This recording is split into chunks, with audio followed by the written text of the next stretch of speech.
with all the latest news from across non-league football. Online at backofthenetsouth.co.uk and broadcasting live on YouTube, Twitter and Facebook. This is Back of the Net News.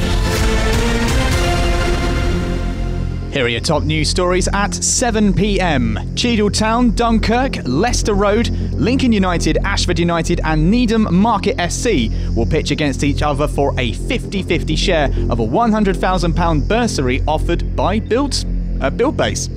The two winning teams will each walk away with £50,000 to spend on building, electrical and hire equipment for their local club facilities. Adriano Moke has been fined and warned about his future conduct by York City after he challenged one of the club's fans to fight through social media. Following the Mr Men's 4-1 hammering at Curzon Ashton on Saturday, the 28-year-old responded to jibes by supporter Matt Nugent on Instagram. Meanwhile, at Mason United, winger Blair Turgott is accused of gambling £16,000 using a bank card stolen from a pensioner. But the 23-year-old claims he was given the card to repay a debt. The ex-West Ham and England sea forward, who played once for both club and country, withdrew 2 lots of gambling chips worth around £8,000 at the Playboy Casino in Mayfair. Ossett Town and Ossett Albion have announced the name of their new club, which will be Ossett United. The two clubs announced last week that they've agreed to merge, subject to the FA and league approval, and have now revealed more details about the move. Ingfield, the current ground of Ossett Town, will become the main home for United, with the new board pledging to invest heavily in the facilities. And finally, Mike Spooner has stepped down from his role as CEO at Eastbourne Borough after 26 years of involvement with the club due to ill health. A club statement informed supporters that Spooner, who has been a driving force at Borough, has sadly been diagnosed with cancer and has understandably decided to step down. Our thoughts are with Mike and his family at this very difficult time. That's the latest. I'm James Cummins. It's 7 p.m. on Wednesday evening. It's time for the biggest non-league football debate in the country. Search official BOTN and get involved with tonight's show. So very good evening to you. Welcome to tonight's show. Back of the Net, back on a Wednesday night through until 9 o'clock. Plenty, as always, to discuss on the show tonight. We're going to be talking about competition throughout non-league football this evening. Plenty to get our teeth into. Of course, we've got the non-league football quiz for you at Super Sub a little bit later on, and plenty of previewing of the weekend's fixtures, big weekend across all of non-league football. Mick Sullivan, Jody Brown and James Cummins are here to run their thoughts over everything non-league tonight. And don't forget, you can get involved in the show if you want to in any form, in any debate that we've got. Just search official BOTN across social media and let us know your thoughts. Adam is waiting to read them out. Have your say. Get in touch on social media. Just search official BOTN. So very good evening and welcome to the show. Delighted to say Mick Sullivan, Jody Brown and James Cummins join us tonight. And guys, it's been a week. We did a best of last week, so it's been a couple of weeks since we've had a show. Plenty to talk about tonight. Yeah, looking forward to it. Yeah, likewise. Very, very much looking forward to tonight's show. And like you said, loads to talk about in the next 2 hours. And Jody, for you, great win last night. Got to talk about that and get that in there straight away. Yeah, it was a good win, yeah. Not too much to say about it, really. Play it down. That's it, Joe. Play it down. It's funny because there's one question that we ask you every time you come on the show, and we look at the league table. We do it before you sit down and say, so you're going to make the playoffs? It's questionable. No, mathematically we can, like I said before we came on air, but it will be challenging. Before we move on, I want to just talk about one of the stories in the news tonight. Ossett Town and Ossett Albion becoming Ossett United. Do you think they got together and they just couldn't agree to be Town or Albion? So they had said, well, look, we've got to go Wanderers or United here. I think they probably looked at themselves and wondered, we could have a potential really good thing going on here. We need to deliver for the people of Ossett. Why have two rival teams when we can just be one big super club? So that's not a bad thing, I think. I think Ossett United will be a a great team in the future. It's great for both sets of fans that the town has now got one big club. They said they're going to invest in the team as well, and it's we're not going to have any more confusion if we mention them again on the show, because we did a couple of weeks ago, didn't we? Did we find out where Ossett was? Was that one of the places that we mentioned? It's West Yorkshire. Yeah, West Yorkshire. West Yorkshire. Okay, that was. Montagues and Capulets have come together. A monster club which will take non-league by storm. I like to do a little bit of geography on the show, so it's nice to feature Ossett as well. They've been I think we should probably keep our eye on them between now and the end of the season and see what's happening. Plenty of games across non-league yesterday, James, as well. Lots and lots of games in non-league. Of course, we will start with the Bostik North. How can we not start without Haybridge Swiss win last night? An absolute demolition of Romford, a 9-1 win at home. A fantastic performance from Jodie Brown's side. Romford are in free fall at the moment, but we will mention about them more as the show goes on. In the other game, the Craig Edwards show is rolling on at Chess Hunt. He's done a fantastic job there in reviving their fortunes. A 4-2 win at home against Waltham Abbey. So just to kick off, a very, very good start for Craig Edwards as he's taken over as Chess Hunt boss. Moving into the higher leagues and going into the Vanarama National, plenty of games to talk about in that. Of course, a significant result today at Halifax Town with Hartlepool. Of course, Hartlepool have had so many problems of late. They lost 2-0 last night, which was to prove Craig Harrison's last game for the club as he's been sacked from Hartlepool, so the woes continue. And they had a high at the weekend, much to my disappointment, because they beat Woking 3-2, and there was more disappointment for Anthony Limbrick's side as they again lost away from home 2-1 against Ebbsfleet United. So Woking haven't won away since October, so disappointing times at the moment for Woking. Mick, did you get to a game last night? I did. I went down and supported Step 5 football, and I think it was Three Bridges against who was it? They were playing Pagham, sort of top of the table, Sussex County level, and that was quite interesting because obviously there was 4 players sent off, the manager was sent off, total mayhem. But if I've got a chance, I'd like to mention a local lad, dear to Remy's heart there, Hawley Town, Ashley Netherston, obviously went to Fleetwood Town and been put out on loan to Carlisle, I think, and he had his debut last night against Barnet and scored 2 goals. So super. Local lad from Hawley, which we all know, doing well in the League 2 at the minute. Great stuff. I'll add again with a couple more scorelines from the Vanarama North and South.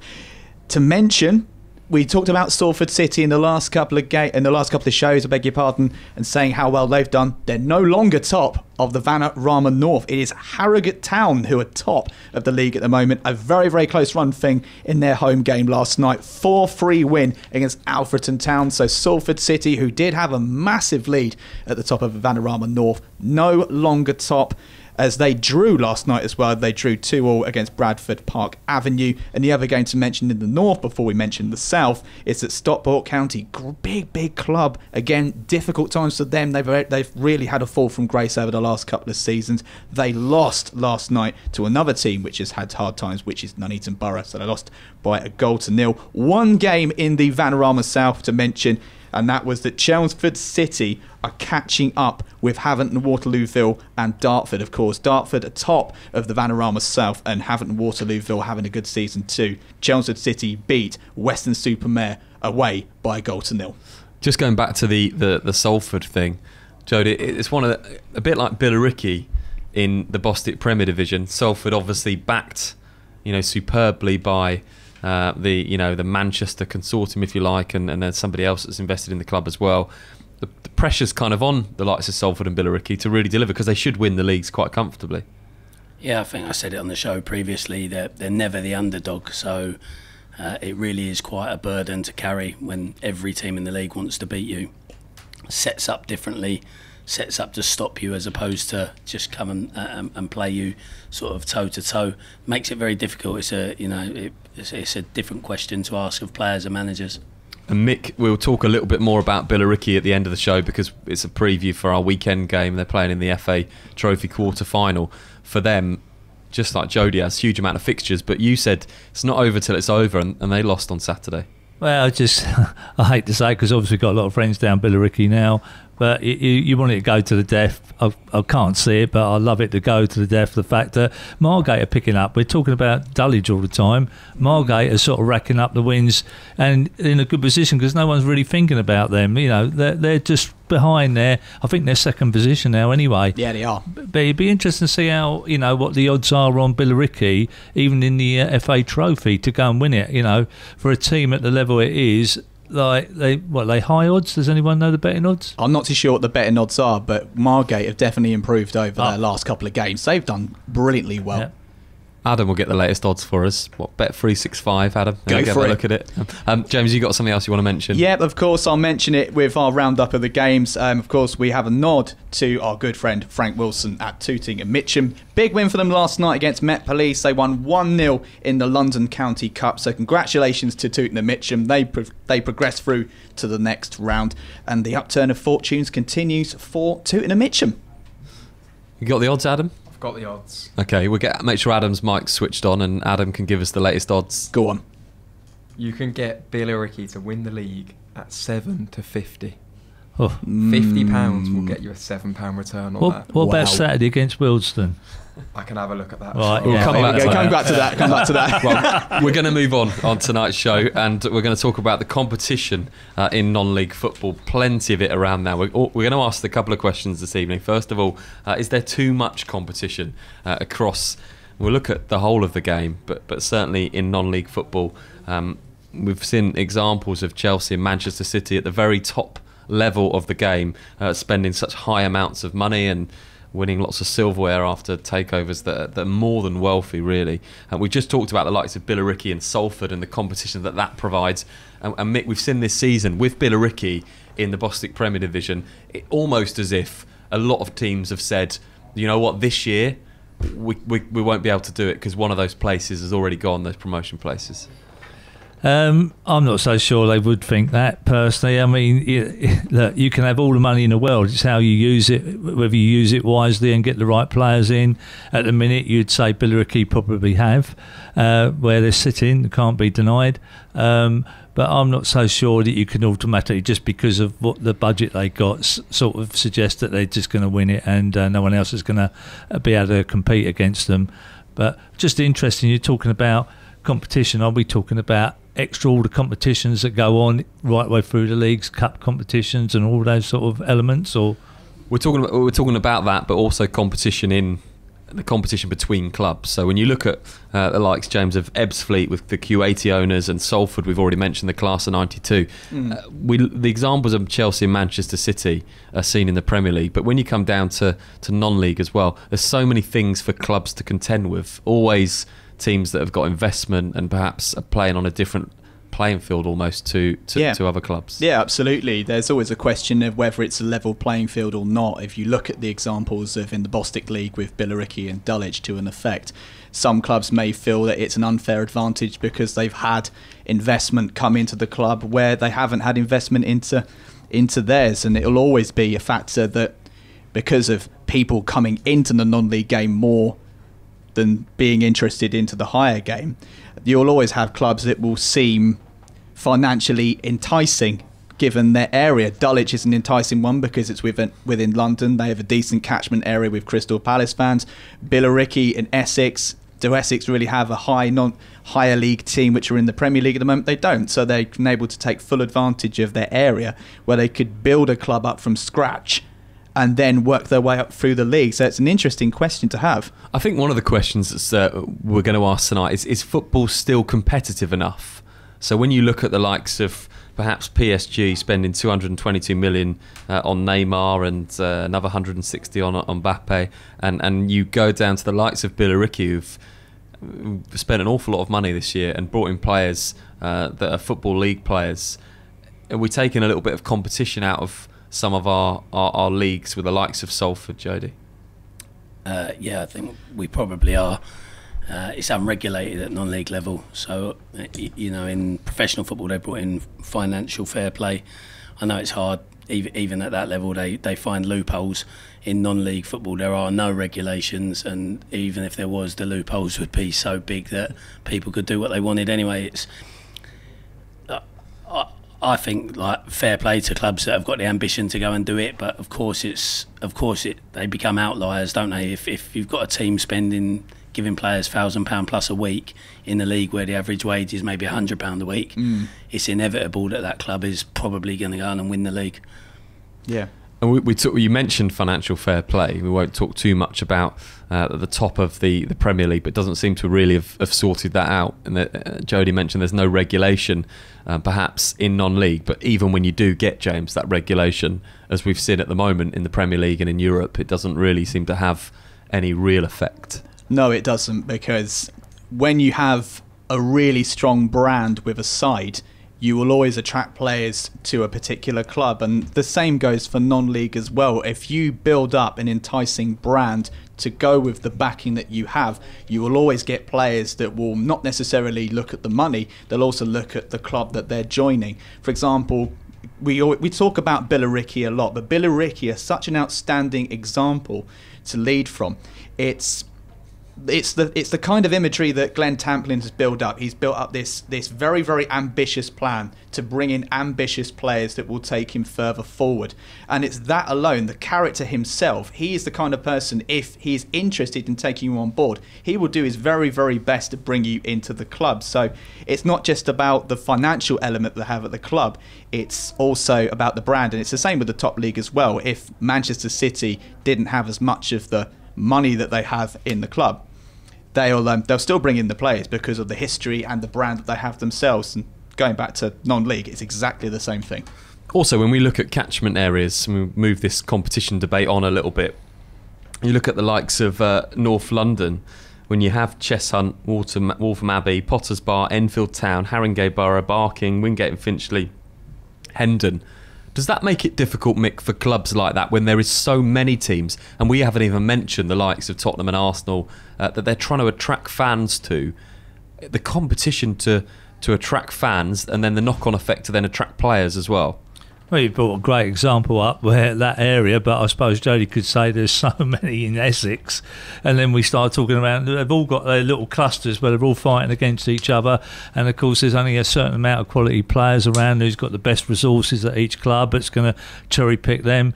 Let's just say from our locality here, it's obviously Leverhead and Dorking are the big fish, and everyone else has to pick what's lower beneath them. And the same will be said over in Essex where Jody works, where the top teams are. I mean, what's the top team over your way paying the big bucks? Billericay. Well, I take Billericay out of it because we seem to pick on them a bit. What, in our division, or well, just in your area? Chelmsford City, Malden and Tiptree, Braintree Town. We look at it, James, again, every area has that, but there's so many things that then go off of that. So attracting fans, we're talking about attracting players, but also attracting young players as well. It becomes very hard for clubs now. Everybody seems to have, we talked on this show a few weeks ago about the football academy and the importance of that. Everybody has academies now. Everybody wants to attract players onto their BTECs, into their academies. The competition now to get people into the club, whether it's fans, players or youngsters, is vast. It is very vast, and I think that's a big problem for a lot of clubs, considering the catchment areas. Like you said, for the particular area in London, there is so much choice for younger players nowadays, compared with maybe even a few years ago, where particular players, younger players, only had a number of options available to them. The floodgates have now massively opened. The introduction of more academies and being more open for players in particular areas, it means that one club may be extremely successful in what they do and they can attract more players because maybe they're offering more outside of football, or it's just the fact that it's closer to home. So you will find that some clubs have a bigger advantage with small things like that, and other clubs can really miss out as a result. Do clubs really struggle with that, Jody, to fighting for sort of the younger players to bring into the club? Does it, if you're in a certain area, is it a lot harder for you? Yeah, I think it is. One of the negatives of all these academies and college programs, I think, is the product becomes diluted. Even at Football League level, having 92 academies is probably too many. So by the time you get down to Bostik League and you've got a vast majority of the clubs having college academies, it's questionable how good the players can actually be when you're starting to look at, I don't know, 10,000 boys being in academies.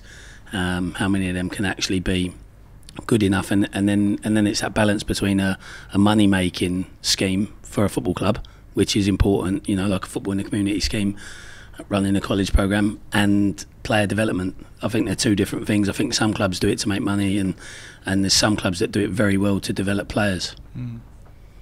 How do you, Mick, overcome those issues of competing with so many clubs in a tight area? Well, the thing that disappoints me of late is the fact that that at our level of football, at level 3, 2 and 4, they're sort of drafting in players from like professional ranks. They're sort of youngsters that are coming down into this non-league arena, and what disappoints me is that the natural talent of these clubs are not getting those chances. The boys from the higher leagues are coming in and taking those chances up. So the academies, which I don't necessarily see a lot of these boys come through the ranks from these new academies at our level, I'm talking about. Whereas they're likely to get in from maybe a reserve team or possibly a youth team to get into a first team element at our level. But it is disappointing the fact that the professional youngsters are dropping into this level, and the boys that really want to try, and the youngsters at this level trying to go higher are struggling because those places are being taken up. Yeah. So a question I might want to add into this of what you were saying, Mick. Do you feel that with these younger players that are coming down from higher academies to come and play in the lower teams, do you feel that maybe a cap of these players coming down might help with players that are coming up through the academies in the lower league? I don't think, I think a cap would be interesting. There's lots of little, how can I put it, rules and regulations we'd like to put in place at non-league level. And as Jody said, there's not many regulations at this level. Perhaps there does need to be a book of law on certain issues. And as I say, I don't necessarily see good youngsters being given opportunities going upwards from under 18s into first teams.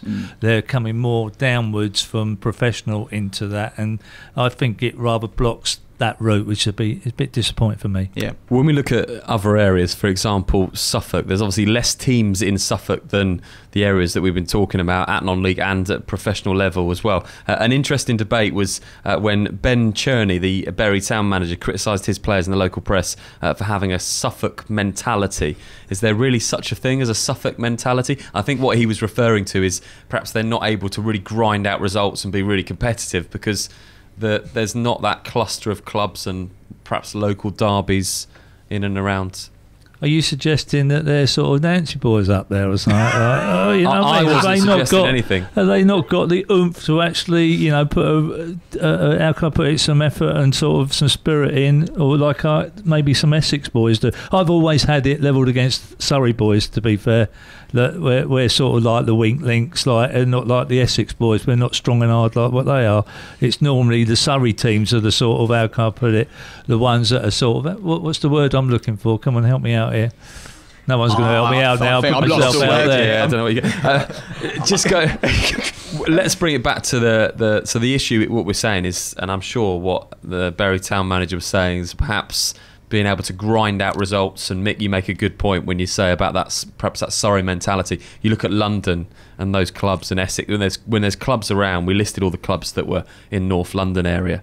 Perhaps you have a certain mentality because you've got so many rivals and local derbies. I think it's a bit of a myth, really. Suffolk have had some really strong clubs winning promotions. Needham Market, Sudbury, Lowestoft. I know what Ben's referring to because I don't live too far from the Suffolk border, and it is kind of something people talk about around that area, the Suffolk players' mentality. I think the main problem with Suffolk is where there's so few clubs, they get a bit of a big fish mentality.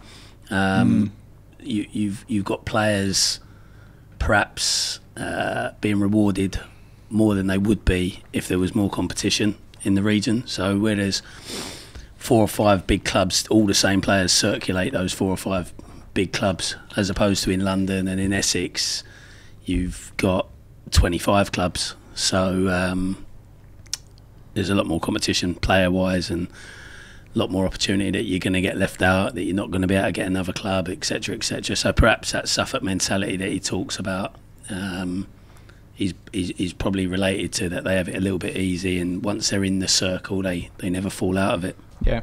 Well said. I'm glad we've Thanks for that, Joe. Yeah, now I know. we've cleared that up. If you want to get involved in tonight's debate, it's official BOTN across social media. Plenty more to talk about with competition across non-league football. Next, we're going to play our non-league football quiz.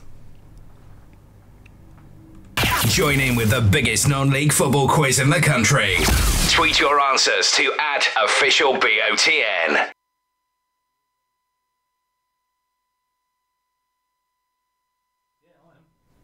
We're all ready for that. It went quiet for There a we moment. go. We're There we back on go. I now. was a bit worried there for a second. So we're all ready We're for back. a good quiz tonight. Good quiz. I actually need paper. I was the supplier of the papier, but You've got plenty of... James, you've got a paper you've in front got a pad. of you. Yeah. Oh, Remy, sorry. James Thank has you. got plenty of paper. Thank you If very you want to much. join in Thank with you. the Thank you. the non-league Thank you. football quiz, you can. Adam is awaiting patiently official BOTN if you want to let us know how you find tonight's questions. Right, everyone's ready to go. Let's get into the quiz tonight. Question 1. Superfan James Birdwell hit the headlines this week after a video of him singing at a match went viral. But which team does he support? So it's an easy start tonight. Yeah, thank you. Yeah, that's a good one. That is a good one. We'll give everyone a point. Question 2. Which is the furthest west team to compete in the Bostik Leagues? Which team furthest west competes in the Bostik Leagues? So I'm pleased that West. the level of question has now West. gone a different direction. Have you got A, B, or C? No, because the first question was so easy that we thought we'd make you do some West. thinking. Which is the furthest west team to compete in the Bostik Leagues? Can you give us a division at least? No. No. No. West. Only because that first question was so easy. I was just going for a guess. What I might do is tell you that. No, I'm not. Do you know, I'm not going to give you a bit. I'm not going to That's give you a division. That ain't going to give too much away, would it? It's not the Bostik Premier Division. Oh, right. Okay. That sounds... You just crossed mine out as well. Question 3. North Ferriby United are bottom of the National League North, but how many games have they won in the league? And I will give you an A, B, or C for this. Go on. Is it 0? Is it 1? Or is it 4? So North Ferriby United are bottom of the National League North, but how many games have they won in the league? 0, 1, or 4? Can you tell us how many they've played? Must be around 36, 37. Right. Question 4. Bed Fishery Twigs is an anagram of which Bostik League club? Bed Fishery Twigs is an anagram of which Bostik League club? Bed Fishery Twigs. This question's absolutely brilliant. I love our producers. Bed Fishery Twigs. Great question. Have you been on Cowpole or something? Great question, that.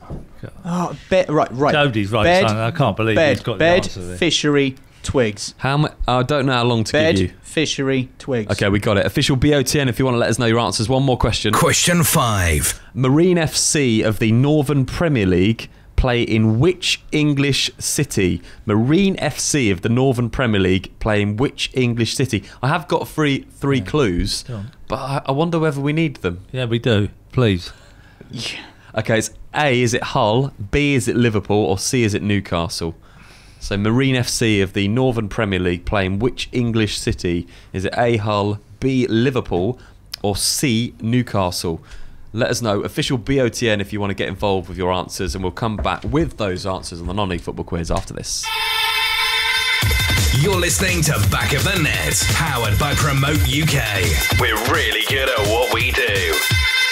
Times are changing. We now live in a digital world where 9 out of 10 people use the internet to look for local goods and services. Whether in front of a computer at home or on a mobile phone on the go, people expect to find what they want, when they want, quickly and easily. The question is, can your business be found? At Promote UK, we specialise in getting local businesses found online. One highly affordable package will give your business a stunning mobile responsive website, which we guarantee guaranteed to get to the first page of Google and keep it there. And we take care of everything: copywriting, design, hosting. We even offer unlimited amends all year round for no extra charge. So, whilst you're busy focusing on your business, we're busy making sure it can be found online all year round. Start your Google Page One journey today with a free online health check by visiting promoteUKLimited.com. Promote UK. We're really good at what we do. From Premiership to Playground, MH Goals has everything you need for an outstanding football match, including aluminium and steel football goals, nets, line marking machines, team shelters, boot wipers, and much more. Buy with confidence direct from the manufacturer with great prices available across our whole range of sports equipment. What's more, we offer fantastic discounts for all FA affiliated clubs. We pride ourselves on British manufacturing. We make all our football goals here in the UK and conform to the latest British and European safety standards. So call MH Goals direct on 01502 711 298 or visit our online store at mhgoals.com. Are you a budding footballer sitting your GCSEs next summer, wondering what to do next? Want to play football while studying for qualifications that will get you into university?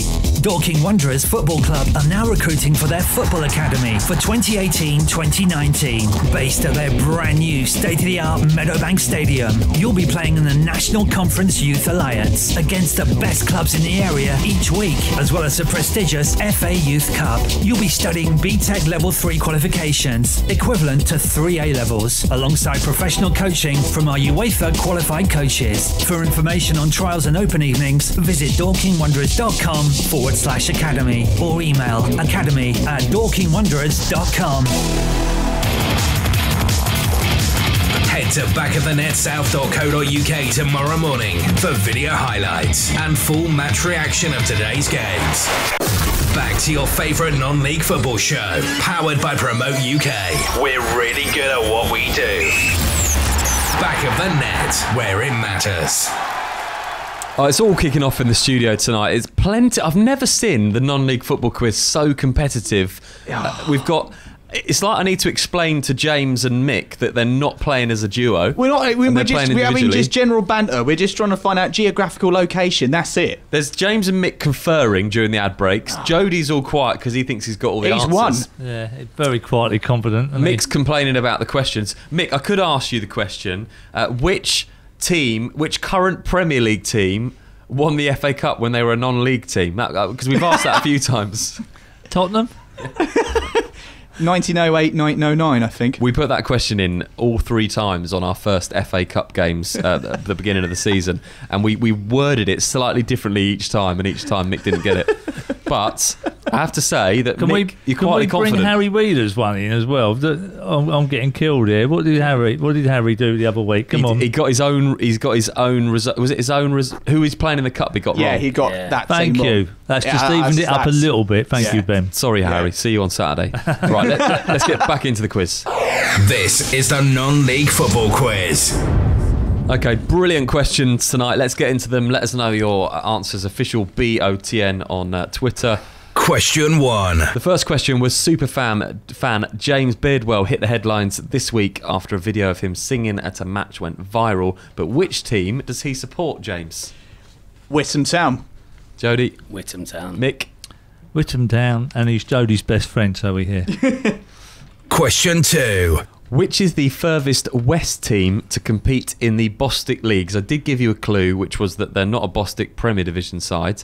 Which is the furthest west team to compete in the Bostik Leagues? James, what did you go for? I went for Guernsey.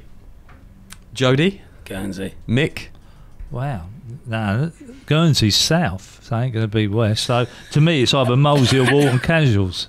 Okay. I'm not sure whether James needs to be disqualified because I haven't even looked at that. There was some ramifications with his phone. It's on the floor now. Jody was calling him out on it. The answer is Guernsey. Thank you. The furthest west. Thank you. Because it's the Channel Islands. That's why. When we were talking about Guernsey earlier on. We'll bring Adam in because he's got some info on this. By a huge distance as well. It's not. Yeah. Close. Wow. There we go. Question 3. North Ferriby United are bottom of the National League North, but how many games have they won in the league? And we gave you 0, 1 or 4. We said they played about 37, I think. What did you get, James? Went down the middle and went with 1. Jody? A guess, I said 0. Mick? 4. And the answer is 1. So the points go to James. Question 4. Bed Fishery Twigs is an anagram of which Bostik League club? Bed Fishery Twigs is an anagram of which Bostik League club? I think this might have been what Jody was referring to in the ad break when James was looking at his phone. James, what did you go for? Well, I definitely got it wrong. It's Billericay Town. Jody, what did you go for? Hayward Swifts. Did you say Billericay? I said Billericay, yeah. What did you say, Mick? I've got nothing, but I can't believe you've given Jody another. He must write Haybridge Swift down on that team sheet And go in every Bed week. Fishery Twigs. And when he gets it wrong, yeah. Oh, no. Can I just? No, I can't have that. Can I just say you put nothing, but you could have had any team. No. Can we go back to this odds thing on Brett 365? Because surely if you put 1, you work out Was the it odds. Fishery that threw you? Odds. Was it Fishery? Everything threw me on that. Well, but we don't even know if it was Haybridge yet, was it? Of course we know. You know Yeah, it. No, we don't know yet. We don't. Okay, we Is haven't done the answers. Hang on. I think it is. The answer's Haybridge Swift. And you were saying about me... Question Really? 5. The last question tonight. Marine FC of the Northern Premier League play in which English city? Is it Hull, Liverpool or Newcastle? Marine FC of the Northern Premier League play in which glorious... Well, no, we've got Hull there. Hull, Liverpool, Newcastle. Well, There's a couple I of good know cities the in answer there. to this. James, first, what did you put? Liverpool. Jody? Liverpool. Liverpool. Yeah, it was the glorious city of Liverpool. So, tonight's quiz, very competitive on Back of the Net this evening. Adam, has anyone been disqualified tonight?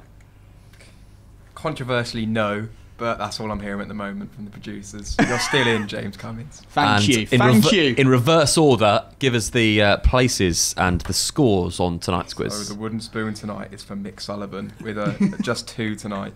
2 points, yeah, fair enough. And I can tell you, as with the North London derby many years ago, it is a 4-4 draw between Ooh. James Cummins and Jody Brown for the title. Wow. I have a Okay. playoff To To question. draw this with a satisfactory It's gotta be- draw. Yeah, we need a tie-break question. Okay. We'll get a tie-break question, and we will. Yeah, we've got to do that. Are you sure James hasn't been disqualified?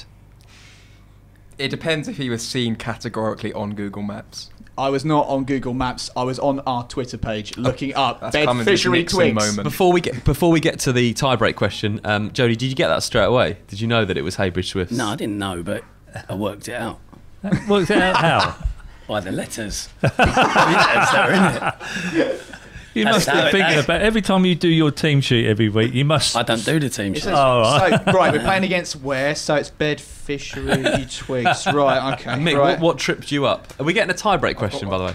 Okay, Mick, what tripped you up on tonight's quiz? Everything. Okay. Adam, what's the tie-break question? Hang on, let's before you do the tie-break question, we need to do this good and proper. So what we say in the rules are for the tie-break, the first person to say the answer. The first person to buzz in. Okay, all you've got to obviously do no is buzzers. say you got to say your name, and then I'll go to you, and then you can give the answer. Don't Say shout the whose answer. name? Say my name. Yeah, if you want to Say. answer. Okay. Right. Tie-break question. Which team is currently top of the National League? Jody. Macclesfield. Jody wins. Okay, there we go. So Jody Brown is. James, did you know that? Or I did. you Why just didn't you speak up then? forgot his name Well, for a second. Jody was too... He, Come on. cold fire. Cold can fire. I just say, from Mick Your Sullivan. team is in that league. Come Yeah, on. they're not doing well. Hang on, James.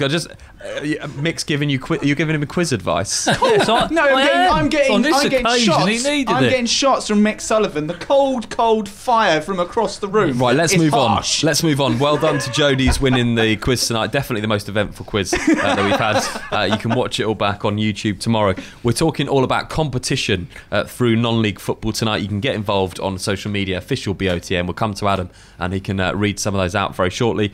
Let's move on to talking about the cup competitions. Jodie, something that you know a lot about this season, having been involved in so many. There's a vast amount of competitions for Bostik teams to enter. FA Cup, FA Trophy, the Velocity Trophy, of course, the League Cup, and plenty of county cups as well. Do they provide good opportunities for teams at this level to really test themselves out?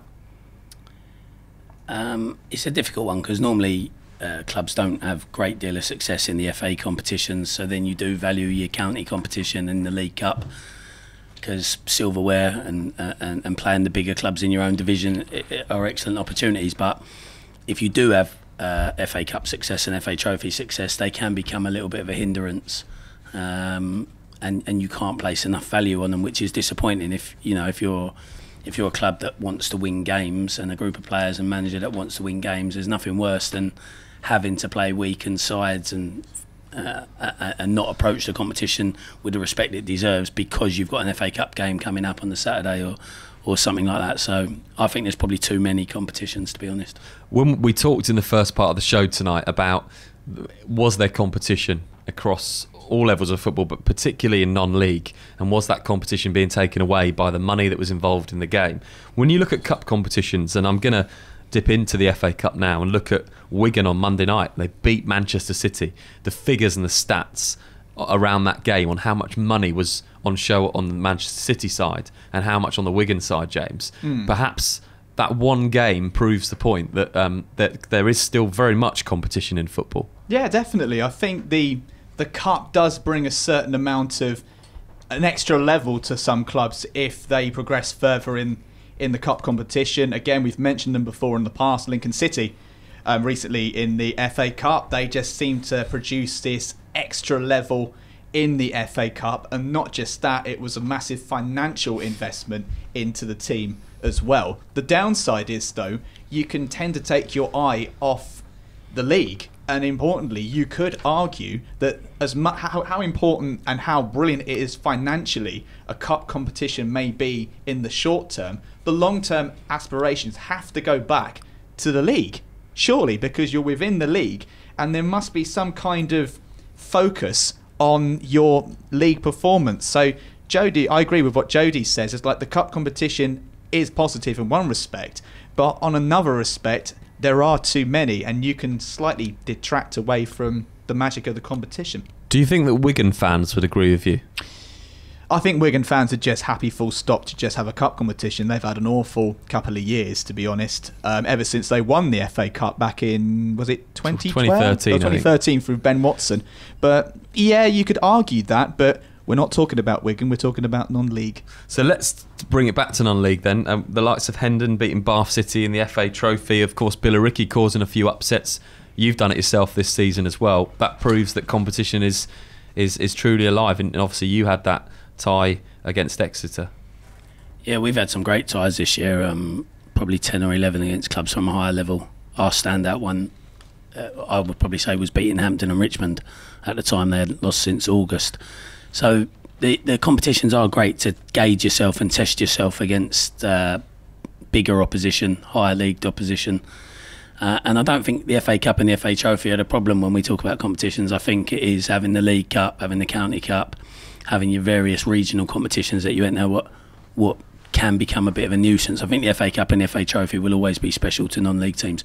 Although what is interesting is the FA Trophy, I looked at it, none of the top 10, I don't think, in the National Premier are still in it.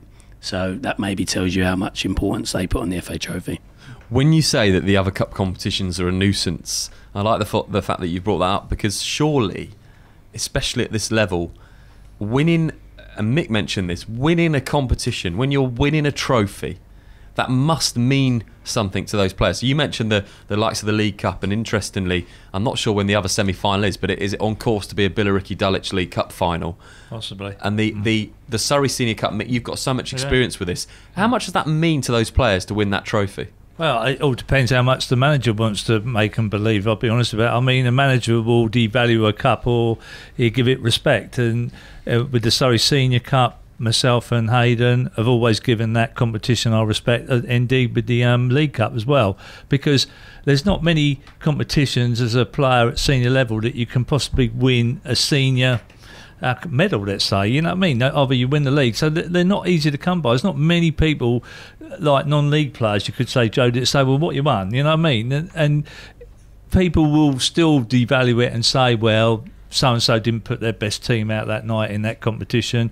But you can only play what you're up against, and we value the Surrey Senior Cup and we value the Velocity Cup. And, and I'd expect the players would love, any non-league player would want to be picking up a medal on either one of your county competitions. But I can see why Jody's a little bit down on it, because he's had so much success on the bigger competitions, and he's up there to still possibly win the league. So he's got too much on his mind further up the period, but a lot of other clubs, really want to try and win these things. When we say that it's a nuisance, if I go back to my Sunday football team, we were in as many competitions as we could be, and there was only about 15 of us, and we'd play Tuesday nights, Saturdays, Sundays, and we'd play all the competitions we could.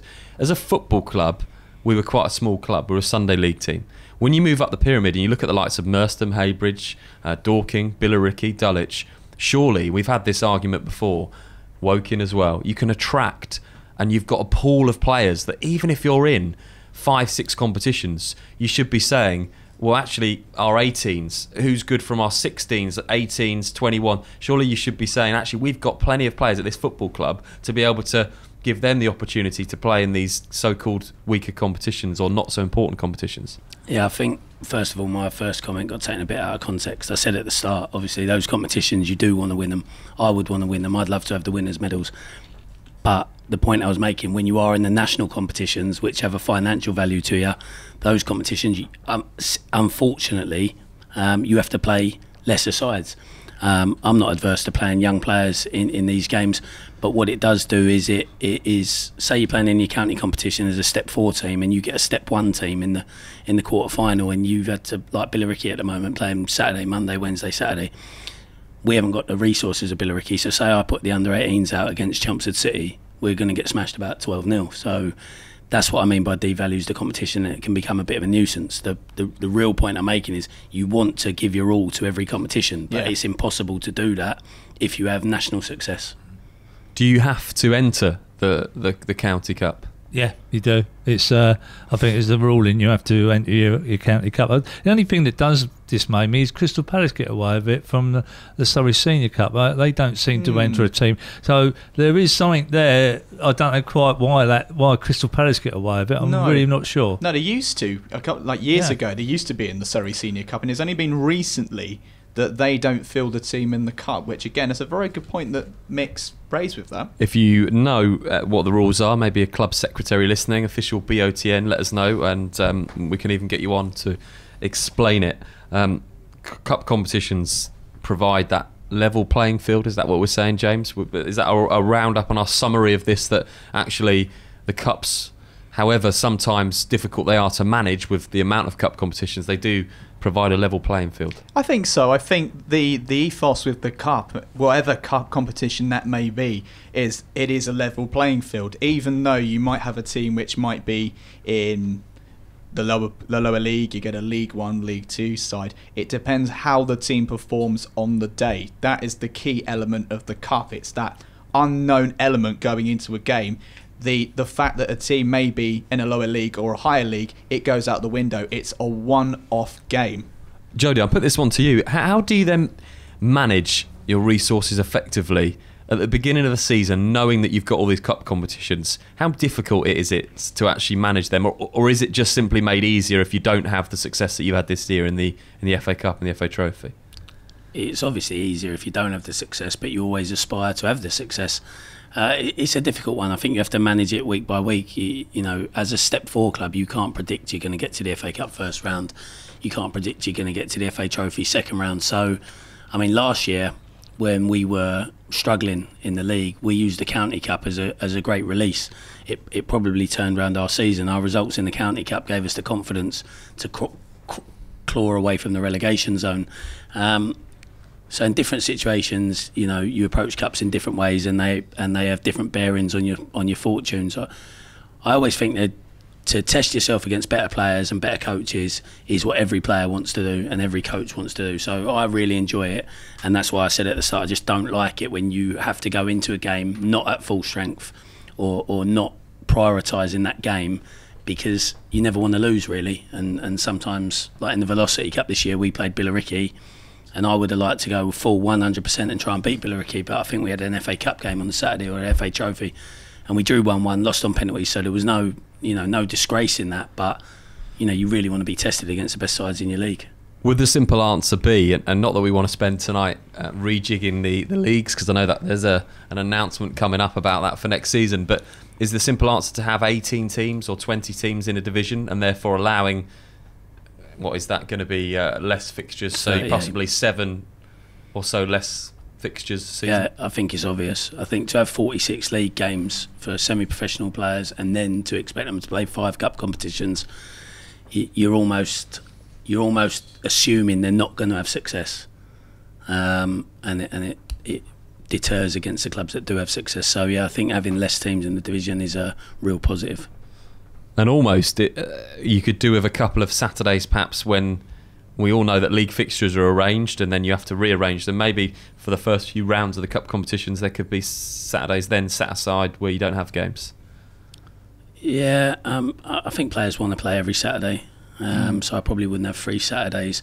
But things like the League Cup, you could easily start it in the new year. You don't need to start it in August. You could start it in January, and the majority of teams are out the FA Cup and the FA Trophy then. Same with the County Cup. You could easily start them at the turn of the year. I don't think they have to start at the start of the season. What about having a County Cup, Mick? And again, these are just ideas, but if you had the County Cup, a few of the rounds, or the League Cup, where they were actually played, and I'm sure this is something they do in Scotland, or they have done, where the League Cup or the County Cup actually starts in pre-season. So you're getting your pre-season fitness, but you're actually starting your cups in that time. That's a good idea, Ben. Well done. Very good idea. I'm not so sure about what Jody was picking up then, because the pitches, that time of year, trying to start cup competitions in January, how bad these pitches are. I mean, if we had 4 Gs, then fine. I think that's why the Velocity Trophy does start quite early, in all honesty, because I think the Bostik League peers have already thought about making sure their cup competition's done and dusted by, is it the final April 11th? I think when Billericay, it's April 11th. Yeah. So they've already thought about that. Adam, if you get the notepad out, we'll write the letter now. The League Cup starts in pre-season next season. Maybe we'll write letters to the FA. How about that? Plenty more to talk about on tonight's show. We're going to keep with the topic of competition in football. And we're going to move on now to talk about local teams and how perhaps helping each other out in times of financial need, things like ground sharing. We've seen a lot of that recently, and clubs asking fans to help out rivals. We've seen, James, the likes of Dulwich Hamlet this year go through a little bit of turmoil, try and get fans from other clubs. I know that many clubs donated to that Dulwich fund. I'm sure we were at Hendon before Christmas, and they were helping the Dulwich's cause. Yeah, absolutely. We've seen a couple of examples where clubs have asked the fans to help them out, and other clubs have done the same. I believe recently Chester FC have done something very, very similar, where they've asked ex-players to come back and celebrities to play in a charity match to help the club, because they're in financial turmoil at the moment. And the same can be said for Hartlepool United as well. They've been asking fans to help in and chip in. So there's a number of examples throughout non-league which have had that incentive and made up ideas to try and raise a bit of money in times of trouble. And that's the other side to it, Mick, where we mentioned competition, too many clubs around in different leagues, etc. But the other side is clubs do seem willing to help out. Yeah, it's quite interesting, this about helping out other clubs and what have you. We're a non-league fraternity. It's just a give me. For me, I'd help any club out. Like if Jody rang me up, I'd help his club out. I'd like to think in non-league we're a little bit more. It really worries me a little bit with these football league sides going out of business. Is it because they've lived beyond their means, and should they be? Look, we want to be helpful, but should they be helped out? You know what I mean? They've lived beyond their means. They've not been managed correctly, and yet everyone else is meant to bail them out. I have a slightly different opinion when you're talking about football league clubs that have spent beyond their means or over the top, and now they're finding it tough, and then everyone else has to try and bail them out. At non-league level, I think it's a little bit more prevalent that it should happen. Do clubs in close proximity, Jody, have almost a responsibility then to help out rivals? Not really, no. We're talking player-wise as well, perhaps loan players, etc. You don't have a responsibility to do it, but like Mick said, you like to think that the bond between clubs and people, managers, players, they will help one another. I don't think it's always the case, but it's good when you see it. But Mick touched on when Football League clubs overspend and get themselves in trouble, that he doesn't have a lot of sympathy. I'm a bit the same really with non-league clubs. I think you have to build solid foundations and have sustainability. And for example, I'm not saying they're going to, but just say Billericay get in financial trouble. Should we all bail them out? Well, I'll probably agree on that factor. I get that, but that's an unusual. That doesn't happen that often, that someone comes in at this level and throws that type of money at him. But you could say it to Dulwich as well. I was going to say, also you got Dulwich, they get 2,000 people through their gate. What we would give at Abridge to have 2,000 people come in to watch a game, we certainly wouldn't be in financial trouble if we had that sort of gate. So, look, I don't want to see any clubs go out of business, but I do think any time you get in financial difficulties, it's generally a result of bad management from the top. Yeah. Be it the chairman or the manager overspending. Yeah. Do we help clubs out, James? Because fans like the fact that they have rivals, even though they wouldn't admit it. I mean, Woking Aldershot being an example. As a Woking fan, if Aldershot were in trouble, you'd hate to see Aldershot go out of business because you wouldn't have your local rivals there, and it wouldn't be as much fun, surely. We just moved the rivalry over to Sutton United. In fairness, but no, I think the reason why I love that, so harsh on Aldershot. Do you know what? I wouldn't care actually. I'm sure there would be. I'm sure there'll be many a Woking fan who would be really disappointed, and I actually think they would help them out. I think they would be. I think a lot of fans would be disappointed that the rivalry wouldn't be there. But I think going back to the issue that we were talking about people raising money and bailing other clubs out, I think football fans in general just want to keep the game going. And you'll always get incentives where people, wherever they will come from, will always chip in. Regardless of the financial situation that they've got themselves in, they will always raise money to try and keep the club going. And you will always get that. Don't you think it's a bit of a social media thing now? Yeah, I totally everyone agree. whacks it on social media. Yeah, that's the thing. I think next minute, the world wants to fund your football club. I think that's definitely grown in the last decade. Particularly, I think with the rise of social media and crowdfunding, it's become even easier for other people outside of football, just as much as fans, to support a club financially if they are in trouble. But yeah, Jodie's raised an absolutely brilliant point. It's become more of a thing because of the increased importance that people have with social media. Mick, you mentioned as a manager that you'd help anybody out. Do you think that same view really is now in football? As if you go back 10 years, you'd have had managers perhaps that maybe would they have been a bit closer and able to pick up the phone and say, can you lend us a player, or I need this player? Has that changed at all? Well, I think the age of managers has changed. Obviously, going back a few years, I think the age of a non-league manager was probably, I don't know, maybe mid-40s, 50s and 60s even. Now you're looking at, how old are you now, Jody? Early 30s, late 20s. They're getting younger and younger, the managers. So, and I'm not so sure whether they've got that can help me mentality. Some have, it's wrong for me, but I think an older guy has a slightly different view on it than maybe a younger guy. It's an interesting debate. We're going to continue this one going for the second hour of the show. Official BOTN on cross social media to get your thoughts in. Don't forget, we've also got Super Sub coming up tonight, and we're going to preview all of the non-league games at the weekend. We'll be back after this. I'll take you out of that one, Bob.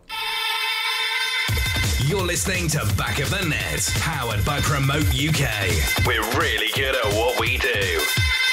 Times are changing. We now live in a digital world where 9 out of 10 people use the internet to look for local goods and services. Whether in front of a computer at home or on a mobile phone on the go, people expect to find what they want, when they want, quickly and easily. The question is, can your business be found? At Promote UK, we specialise in getting local businesses found online. One highly affordable package will give your business a stunning mobile responsive website, which we guarantee guaranteed to get to the first page of Google and keep it there. And we take care of everything: copywriting, design, hosting. We even offer unlimited amends all year round for no extra charge. So, whilst you're busy focusing on your business, we're busy making sure it can be found online all year round. Start your Google Page One journey today with a free online health check by visiting promoteUKLimited.com. Promote UK. We're really good at what we do. From Premiership to Playground, MH Goals has everything you need for an outstanding football match, including aluminium and steel football goals, nets, line marking machines, team shelters, boot wipers, and much more.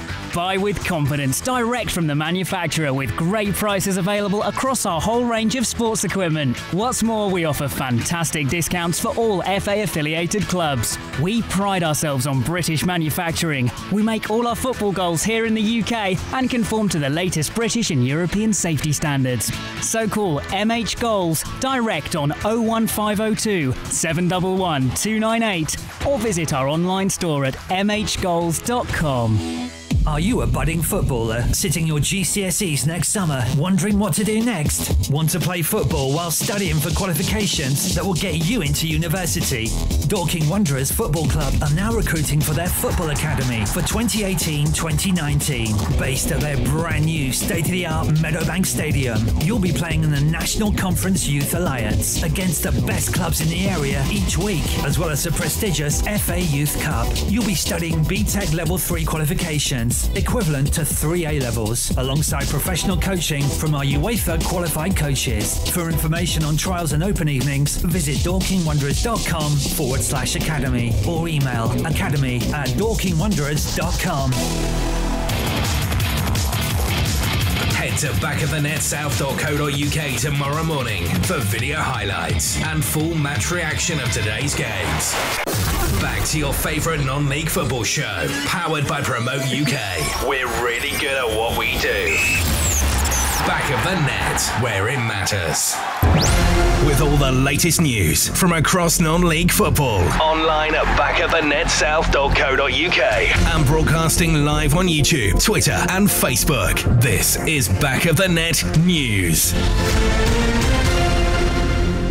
Here are your top news stories at 2 minutes past 8. Cheadletown, Dunkirk, Leicester Road, Lincoln United, Ashford United and Needham Market will pitch against each other for a 50-50 share of a £100,000 bursary offered by Buildbase. The two winning teams will each walk away with £50,000 to spend on building, electrical and hire equipment for their local club facilities. Adriano Moke has been fined and warned about his future conduct by York City after he challenged one of the club's fans to a fight through social media. Following the Mr. Men's 4-1 hammering at Curzon Ashton on Saturday, the 28-year-old responded to jibes by supporter Matt Nugent on Instagram. Maidstone United winger Blair Turgott is accused of gambling £16,000 using a bank card stolen from a pensioner. But the 23-year-old claims he was given the card to repay a debt. The ex-West Ham and England C forward, who played once for both club and country, withdrew 2 lots of gambling chips worth around £8,000 at the Playboy Casino in Mayfair. Meanwhile, Ossett Town and Ossett Albion have announced the name of their new club, which will be Ossett United. The two clubs announced last week that they've agreed to a merge, subject to the FA and league approval, and now they've revealed more details about the move. Ingfield, the current ground of Ossett Town, will become the home for United, with the new board pledging to invest heavily with the facilities. And finally, Mike Spooner has stepped down from his role as CEO at Eastbourne Borough after 26 years of involvement with the club due to ill health. A club statement informs supporters that Spooner, who's been a driving force at Borough, has sadly been diagnosed with cancer and has understandably decided to step down. Once again, here at Back of the Net, our thoughts are with Mike and his family at this very difficult time. That's the latest. I'm James Cummins. For all the best coverage from across the Bostik Leagues, visit backofthenetsouth.co.uk. So welcome back to tonight's show. Very good evening to you.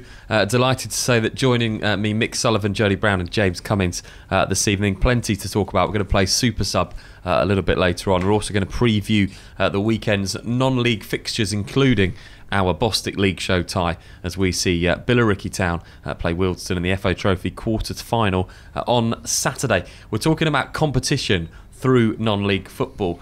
One of the things that we haven't mentioned so far is with having so many clubs in certain areas, does it keep the cost of tickets down for fans? A really interesting point. Clubs are always going to compete. We mentioned social media just before the news and how that can have an effect perhaps on what clubs do.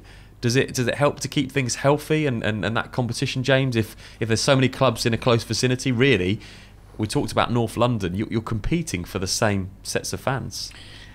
I think that's a bit of a tough one to sort of break into, really, because I don't think there'd be any sort of change just because there's a club 3 miles down the road. I think, again, you have to set a price at a competitive one, regardless if it's a cup game or a league game. In fairness, I'll throw this one out to you two chaps as well. What do you two think about this? Before you do that, I'm just going to come in here. So you're telling me that if Hendon are setting their ticket prices at £20 to come in, and down the road at Wingate and Finchley, they're doing £5 every week, the people at Hendon are not going to pay any attention at all to what's happening and the fact that all the fans are going to Wingate and Finchley?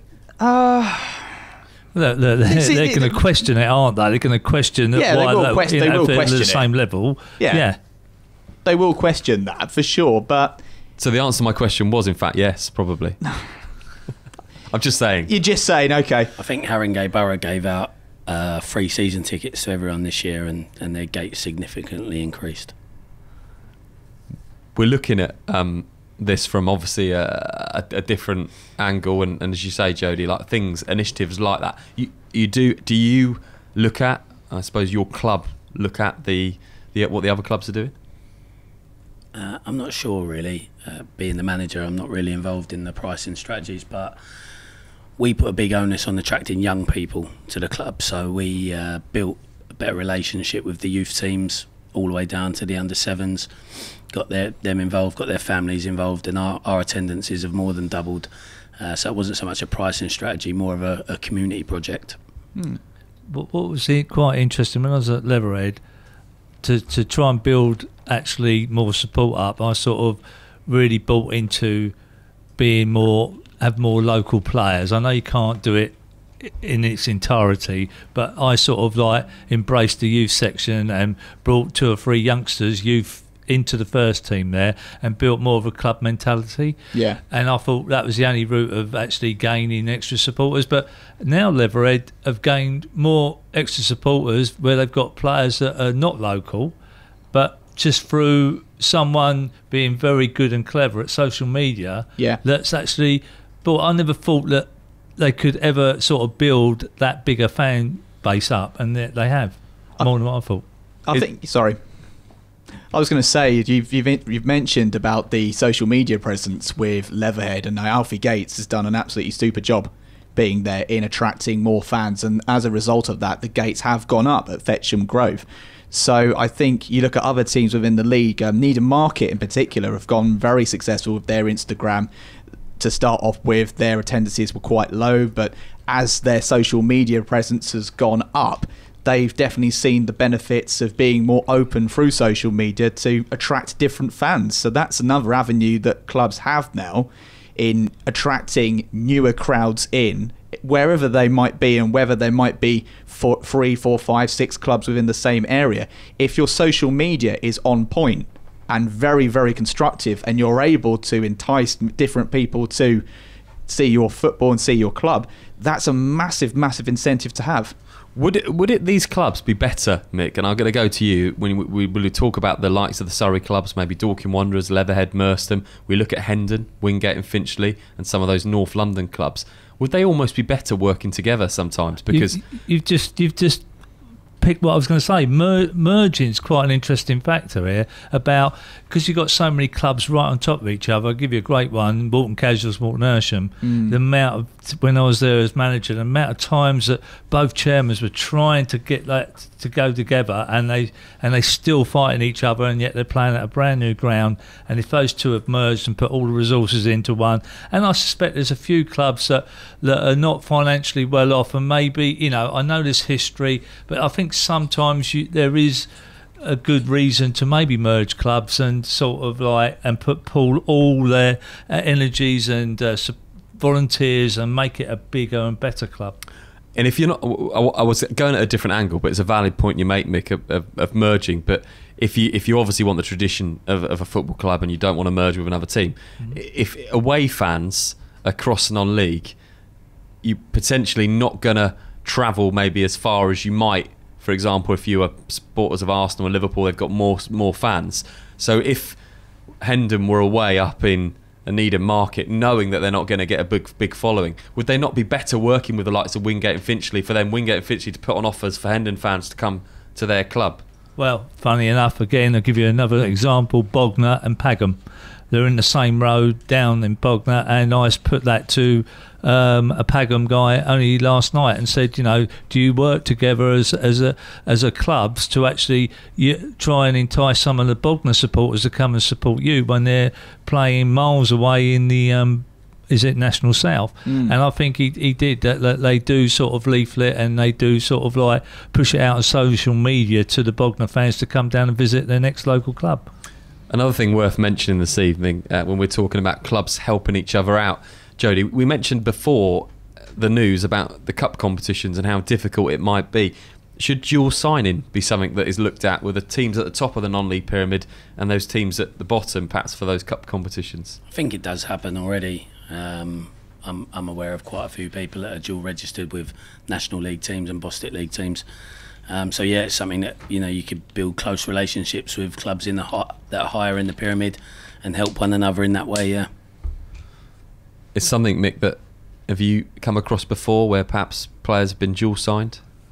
Yeah, I'm not a lover of that myself. I just think it's an unfair advantage on someone's relationship, and I think it it's not a level playing ground. Then if you've got a team that that you've got all together and it's a club, and and someone else can pull 2 or 3 players from a higher level to come into that cup competition, I think it's not a level playing field. We've just been talking about making these cups a level playing field. If you start doing this dual signature and bringing some top players, I think there must be some rulings in it as well, surely, in cup competitions, isn't it? No, I totally agree with you, Mick, with your point there about it not being a level playing field.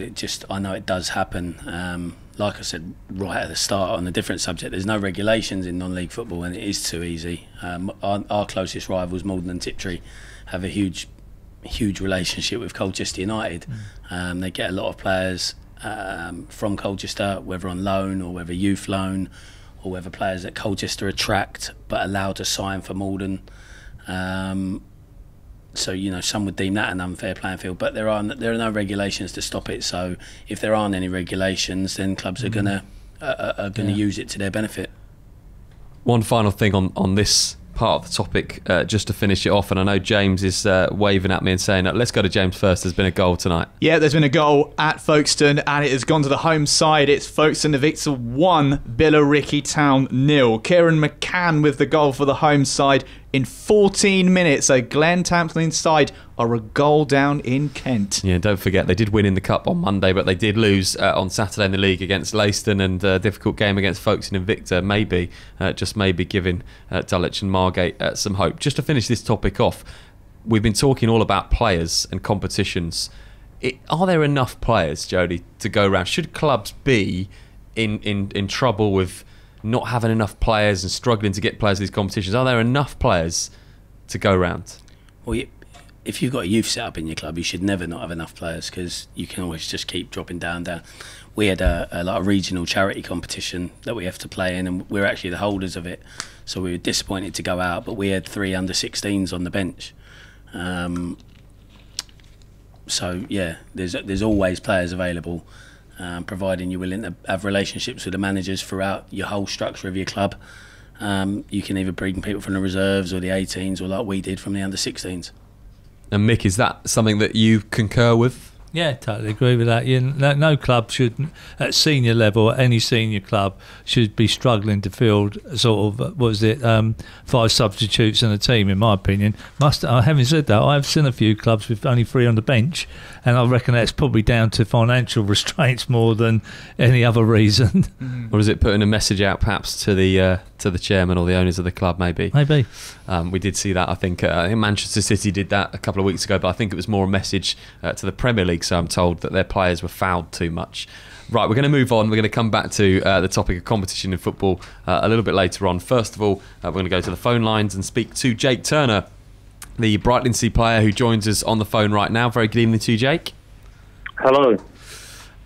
We must first of all talk about your goal that we saw against Folkestone a couple of weeks ago. And I know it wasn't a great day for your team. You lost the game, but that free kick was something special. Yeah, no, it was good. Like you said, it was a shame it was in vain. But it was a good finish and always good to get on the score sheet. Not that I've scored many this year. I gave you high plaudits in the commentary, and when I was doing the commentary for the game, I said it was almost Beckham-esque because of the way you bent it into that corner. Did you really fancy it when you stepped up? I'm always confident when I step up. I think I've practiced it a few times in training. Most of my goals, actually, I don't score many, but they tend to come from free kicks. So I just sort of get my foot behind it and hope for the best, really. First season for Brightlingsea in the Bostik Premier Division. How have you found it? Yeah, it's been tough. So I re-signed for the club actually back in, it must be October now. And yeah, sort of pace is much quicker. Everyone's stronger. So I think we're doing all right though. For the first time we're in there, sort of sitting mid-table. We need to get a few wins under our belt because we've had a tough past 4 games. Slightly unfortunate, but I'm sure we'll be okay. We've got the team to do it. So. And there's quite a difference between the bottom, sort of top of the bottom half, and the bottom of the top half. Have you set any goals for the rest of the season as a team? I mean, I think we as a team think at worst we're a mid-table team. So I think once we get another win under our belts, we sort of build momentum and build tempo from that. And we're looking up. We're definitely looking up, not down. That's for sure. We're going to get you to play Super Sub tonight. It's really competitive. Have you heard Super Sub? Yes, I heard. I think the chap from Witham who scored quite a good time a few weeks back, was it? Yeah, we had Corey Davidson who did it in 42 seconds, which was really impressive. If you want to avoid being bottom and 18th, it's Jack Corley you got to beat. He did it in 1 minute and 54 seconds. Okay.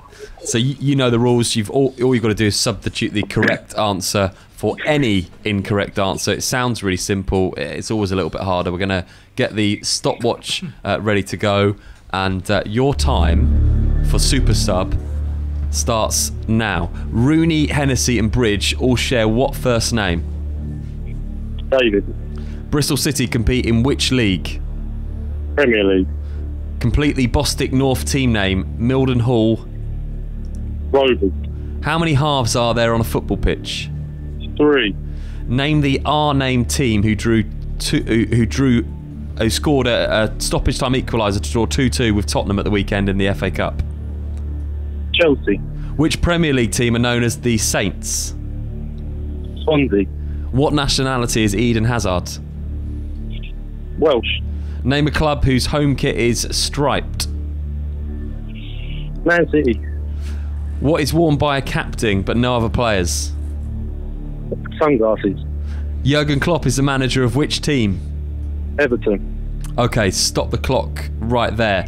And what we're going to do is let's take off 4 seconds because I misread one of the questions. So let's be fair about this. Oh, okay. We'll take 4 seconds off. How did you find it? Yeah, it was okay. Not too bad. Okay, we're going to find out what your score was, where you are on our leaderboards. Loved some of the answers. Sunglasses worn by captains. Was Edgar Davids a captain? Yeah, true. I think he was. I think he was captain. I think he was captain at Barnet. I'm not saying it wasn't a good answer because it was, but it reminded me of Edgar Davids. Yeah, I think he was captain randomly. Was he captain of Holland as well? I'm not sure. No, I don't think he was. I think he was definitely captain at Barnet. Okay, right, let's go through. So Jurgen Klopp, manager of Everton, they probably wouldn't say no to him, I don't think. Obviously, the sunglasses one was my favourite of the lot. And plenty of good answers in there. David, Rooney, Hennessy and Bridge would be fascinating. Okay, how did you think you got on? Did you think you're going to beat Corey Davis in 42 seconds? 42 seconds. I reckon it's close. I reckon I answered quite quickly. It's not far away, actually. You're going to go into the leaderboard in 4th position because you did it in 49 seconds, which is really impressive. Oh, I'll take that. I'm pleased with that. Yeah, brilliant effort. You go in just in front of Brannon Daly, who did it in 50. 18 players have now played Super Sub, and you are in the Champions League places. Happy days. I'll take that. Listen, best of luck for the rest of the season. Hopefully, we'll see you put another one of those free kicks in between now and May. Yeah, fingers crossed. Thank you. Thanks for coming on the show. That was Jake Turner playing Super Sub. We'll be back with another episode of Super Sub tonight. Jack Mazzone, the South Park player, is playing after this. You're listening to Back of the Net, powered by Promote UK. We're really good at what we do. Times are changing. We now live in a digital world where 9 out of 10 people use the internet to look for local goods and services. Whether in front of a computer at home or on a mobile phone on the go, people expect to find what they want, when they want, quickly and easily. The question is, can your business be found? At Promote UK, we specialise in getting local businesses found online. One highly affordable package will give your business a stunning mobile responsive website, which we guarantee to get to the first page of Google and keep it there. And we take care of everything: copywriting, design, hosting. We even offer unlimited amends all year round for no extra charge. So, whilst you're busy focusing on your business, we're busy making sure it can be found online all year round. Start your Google Page One journey today with a free online health check by visiting promoteUKLimited.com. Promote UK. We're really good at what we do. From Premiership to Playground, MH Goals has everything you need for an outstanding football match, including aluminium and steel football goals, nets, line marking machines, team shelters, boot wipers, and much more.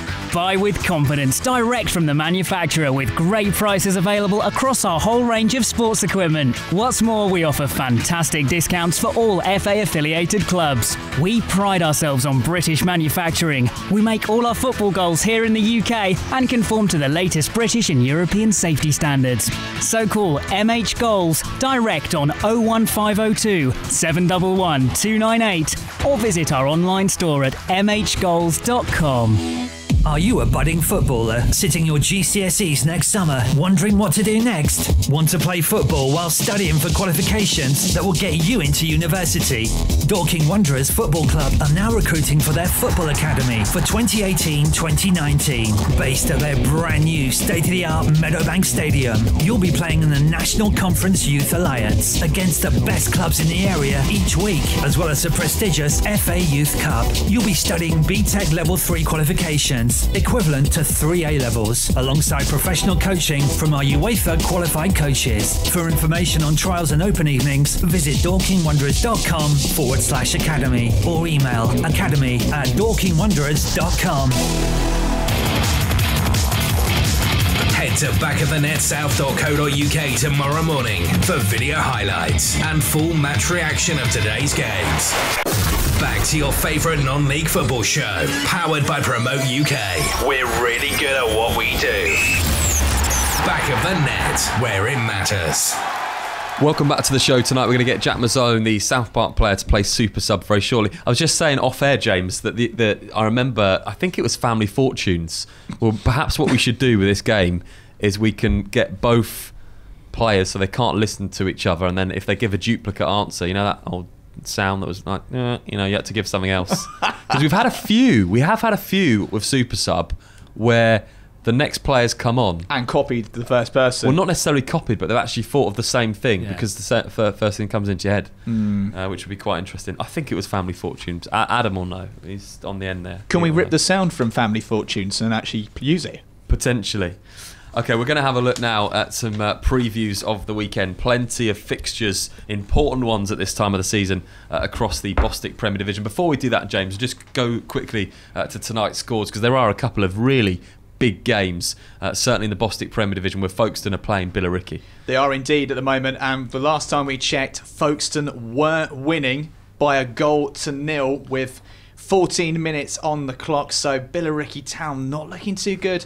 Have I caught you out a little bit, James? You have caught me off guard here for a second, because I thought that we were going straight into the previews rather than going into the scores. My favourite thing to do. Oh, dearie me. It is still 1-0 to Folkestone and Victor in that game at Billericay Town. Also, Leatherhead are leading by 1-0 as well in their Surrey Senior Cup game 2. And that's the scores at the moment so far. Let's look ahead to the games at the weekend. As we said, plenty of important ones. 8th versus 3rd in the Bostik Premier as Wingate and Finchley take on Dulwich Hamlet. For these two teams, it's a case of damage limitation in terms of their current form. For Wingate, currently in 8th position with 55 points.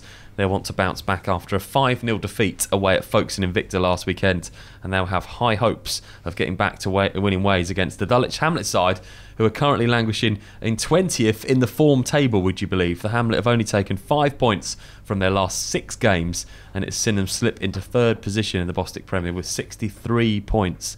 And they're behind leaders Billericay and 2nd place Margate. Their last game saw a 1-1 draw at Enfield in front of a crowd of 2,158 at Champion Hill. With both teams having tough fixtures in their next 5 games, they'll both be looking to revive their form and aim to finish strongly come the end of the season. Last time out, Wingate were handed all 3 points as Ricky Howes scored an own goal in the dying moments of the second half to finish the game 2-1 to Wingate and leave the home fans bitterly disappointed come the final whistle. So it's going to be a really big game, Mick, between these two teams. We mentioned tonight with the Billericay score, it's Margate and Dulwich. Seeing Billericay lose 2 on the bounce, if they do lose tonight to Folkestone, must give them a little bit of belief, but potentially more so Margate, and we'll come on to them in a minute, than Dulwich, because Dulwich's form was extraordinary. Well, to be fair, Gavin Jr., I've watched them a few times, and I've spoken to a few managers about Dulwich recently, and the one thing I think that they haven't really they've relied on one player, and what's his name, Reece Alasani. Yeah, they've relied on him so much on the games that I've watched. He seems to be the biggest threat that's going to score him a goal, and he seems to have had a bit of dip in form. Whether he's had any trials in the last few weeks, whether there was a lot of issues, whether he's going to go to a pro club in the transfer deadline, and whether that's affected his form. But he's definitely not on his scoring now, and I was starting to think, who else is going to score him the goals? And I'm surprised they haven't gone into the transfer market and brought a striker or two in. I know they've got a little bit of financial difficulties going up there, but you would have thought with the type of crowd base that they've got, you know, supporting that club, that they would be able to bring in another striker, because I think that would definitely help them now. Jody, how much attention do managers pay to the form table? 20th at the moment, Dulwich in that form table. I think form's really important. Momentum is massive for managers and players. I think Dulwich have got the capacity to turn it around at any time. This weekend it might happen against Wingate, although Wingate do seem to be able to keep games very tight. They never lose by many, and when they play the top sides, I haven't watched them, but they obviously set up well and counter what the opponents do. It'd be an interesting fixture, but you have to feel that Dulwich's fortunes will turn at some point, so it could be this weekend. And James, we're talking about star players for Dulwich. They're almost expected to be right up there competing with Billericay. Will the fact that Billericay have slipped up a couple of times maybe give Dulwich, that extra incentive? I think it will. I think it will give them a bit more of an extra incentive to perform. I'm looking at the next 5 games for Dulwich Hamlet at the moment. They have a tie in the Velocity Cup coming up shortly against Brentwood Town. Then they have Tunbridge Angels at home at Champion Hill. Then they have a game against Billericay away. I think that Gavin Rose will look at these 2 games. If he does produce a result against Wingate and Finchley, that could galvanise them to pressing ahead. Of course, tonight's fixture in Kent is a massive one because it will give the likes of Margate, who we'll cover in just a moment, and Dulwich Hamlet a little bit of added confidence into pushing more so against Billericay Town. And I think with Dulwich's other games as well, Brightening Sea Region away and Leatherhead away, those are 2 difficult clubs and 2 difficult places to go to. So Dulwich will look to have a really decent run of results after the Wingate and Finchley game. Let's mention Wingate, though, but it's only fair to do that. They had a great season, Mick, been up there unexpected in 8th position, but they had a hell of a game in the last Saturday. They lost 5-0 to Folkestone. Yeah, well, they're a no-frill type of side, aren't they? We've watched them. I've watched them 2 or 3 times, and they're a no-frill type of side, a similar sort of side to Met Police in a way, that they just grind results out, and they've got 1 or 2 goal scorers that are going to keep sort of nicking them the wins. So, take my hat off. Is it Keith Rowland, their manager? He's done an exceptional job up there, and they keep ticking along. And well done to Wingate and Finchley. They're the unfancied side, and they're up there. Needham Market play Margate as 21st, play 2nd in the Bostik Premier. For the home side, no tougher test could be faced for Needham Market in the shape of a formidable Margate side who on an impressive run of form. The visitors have won their last 6 games, taking a 2-0 home win against bottom side Burgess Hill Town last weekend, and rightfully sit top of the Bostik Premier form table and 2nd in the league. For Needham Market, they'll be looking to move away from the bottom half of the table with 2 wins and a draw in their last 3, drawing 1-1 against promotion chasing Staines Town last weekend, and it's seen an improvement of late as they head in the right direction. A win for the home side would be invaluable in light of games against Met Police, Merstham, Billericay, Leatherhead and Dulwich all to come. The pressure equally will be on Margate to continue their excellent run to keep up the pressure on league leaders Billericay Town. Last time out in the reverse fixture, Margate outclassed Needham Market 3-1 thanks to a hat-trick from Jordan Chidozi. Really interesting game. Needham Market seemed to be heading back in the right direction, and for Margate, we mentioned the result tonight, currently 1-0 to Folkestone Invicta. Dulwich Hamlet's 20th place in the form table means that you'd probably say that Margate are the team in best position now, that perhaps Billericay will be looking over their shoulders at Margate in fine form. Yeah, I think, to be fair, Margate have taken over that sort of second favourite tag, in my opinion they have, which might well help Dulwich, because Dulwich are always under pressure because of what they've done in the last few years. They've always been up there, so the pressure's on Gavin all the time to be sort of competing against Billericay. But Margate, as we know, are a big club, and they treated us very well when we went down there back of the net. And the thing I think will maybe even it up a little bit is the fact that they do play in a 4G, Margate, don't they? And Needham Market's pitch, sorry to say it to their groundsman up there, is not the best this come time of the year, and that might even it up a little bit from a footballing perspective. And of course, they've dug out a couple of results, Needham Market, so I think it'll be a tight game. That it'll be a goal either way. I'm not sure which one I could call it, to be fair. Jody, is it easier for Margate? Seems to have been under the radar for so long. There was so much talk of Billericay, and then there was so much about Dulwich and the race between the two. The big game, of course, that got called off late on in the year because of the pitch, and Margate have almost gone under the radar. They didn't start the season. They started the season well, and they had a really bad run of form, and people kind of wrote them off when they were mid-table. Yeah, I think it's definitely a good position to be in when you are under the radar. I think that's everyone's ideal scenario, is to be under the radar, unfancied, and just build slowly and come have a good finish at the end, sneak into the playoffs or even compete for the title. But I personally just think it's a one-horse race. I think Billericay to win the league, and the likes of Margate and Dulwich to fight it out in the playoffs. Mick still holds hope, I think, that maybe, and if you think about this weekend as well, Mick, there's another game, and we'll come to the FA Trophy quarter-final. There is another game that Billericay aren't involved in this weekend, which gives Margate now a real incentive to close that gap. It does. for the sort of neutral non-league lover, I'm always going to try and say let's take it to the end, and it's not a foregone conclusion. But I totally understand what Jodie's getting at. But we must give praise to Neil Cudley at Folkestone, because they were very unfancied.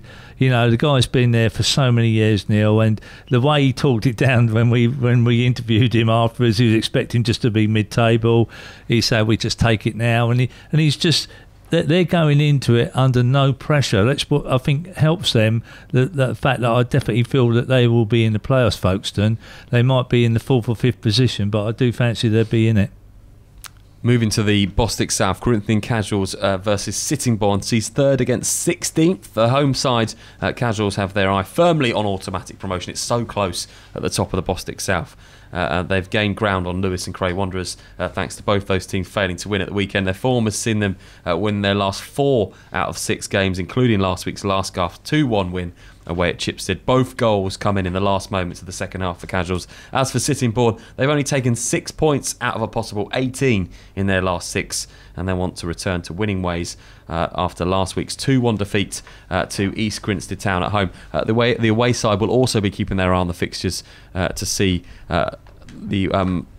I'll say that again. The away side will also be keeping their eye on their fixtures to come, which see them facing high-flying Walton Casuals at home and various other clubs in the top half of the table. Last time these two teams met, they played out a 2-2 draw with Casuals Gabriel Udenaki grabbing a point for the London side and to share the spoils. You know both these teams well, Mick, and certainly Corinthian Casuals. We saw them very early on at the beginning of the season. Their goal, their aims for the season have not changed, and they're right up there.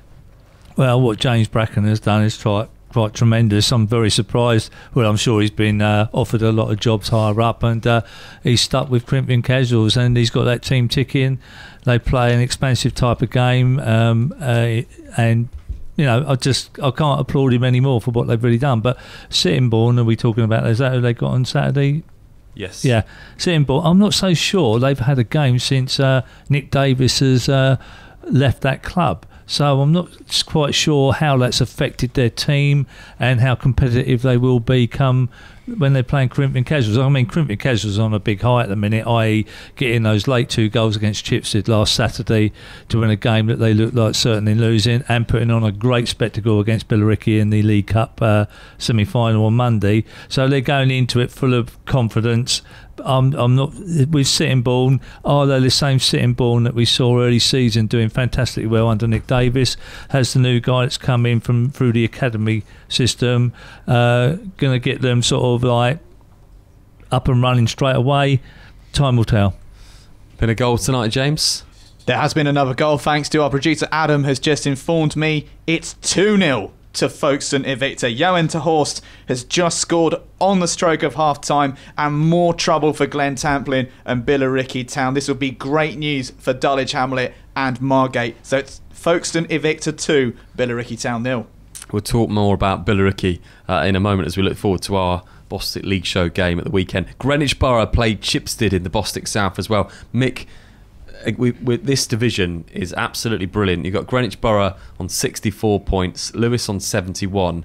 Really, it's all still up for grabs as far as automatic promotion. You don't always get that. We saw last year that the likes of Tooting and Dorking really running away for that automatic promotion spot. Everyone else was chasing for the playoffs, and yet this year, I'm sure everyone up there in the top 6 may still fancy their chances of automatic promotion. Everyone will, yeah. It's unbelievable. You've not even got sort of someone in 7th or 8th you feel is going to make up those points. I think the 6 are the 6, and they're all going for the finishing line, and it's who's got the strongest squad and who's going to stay injury-free that's going to get them there. This year with having the automatic 2 just gives it that little bit more extra spice. Yeah. Really, it's great championship race, that one.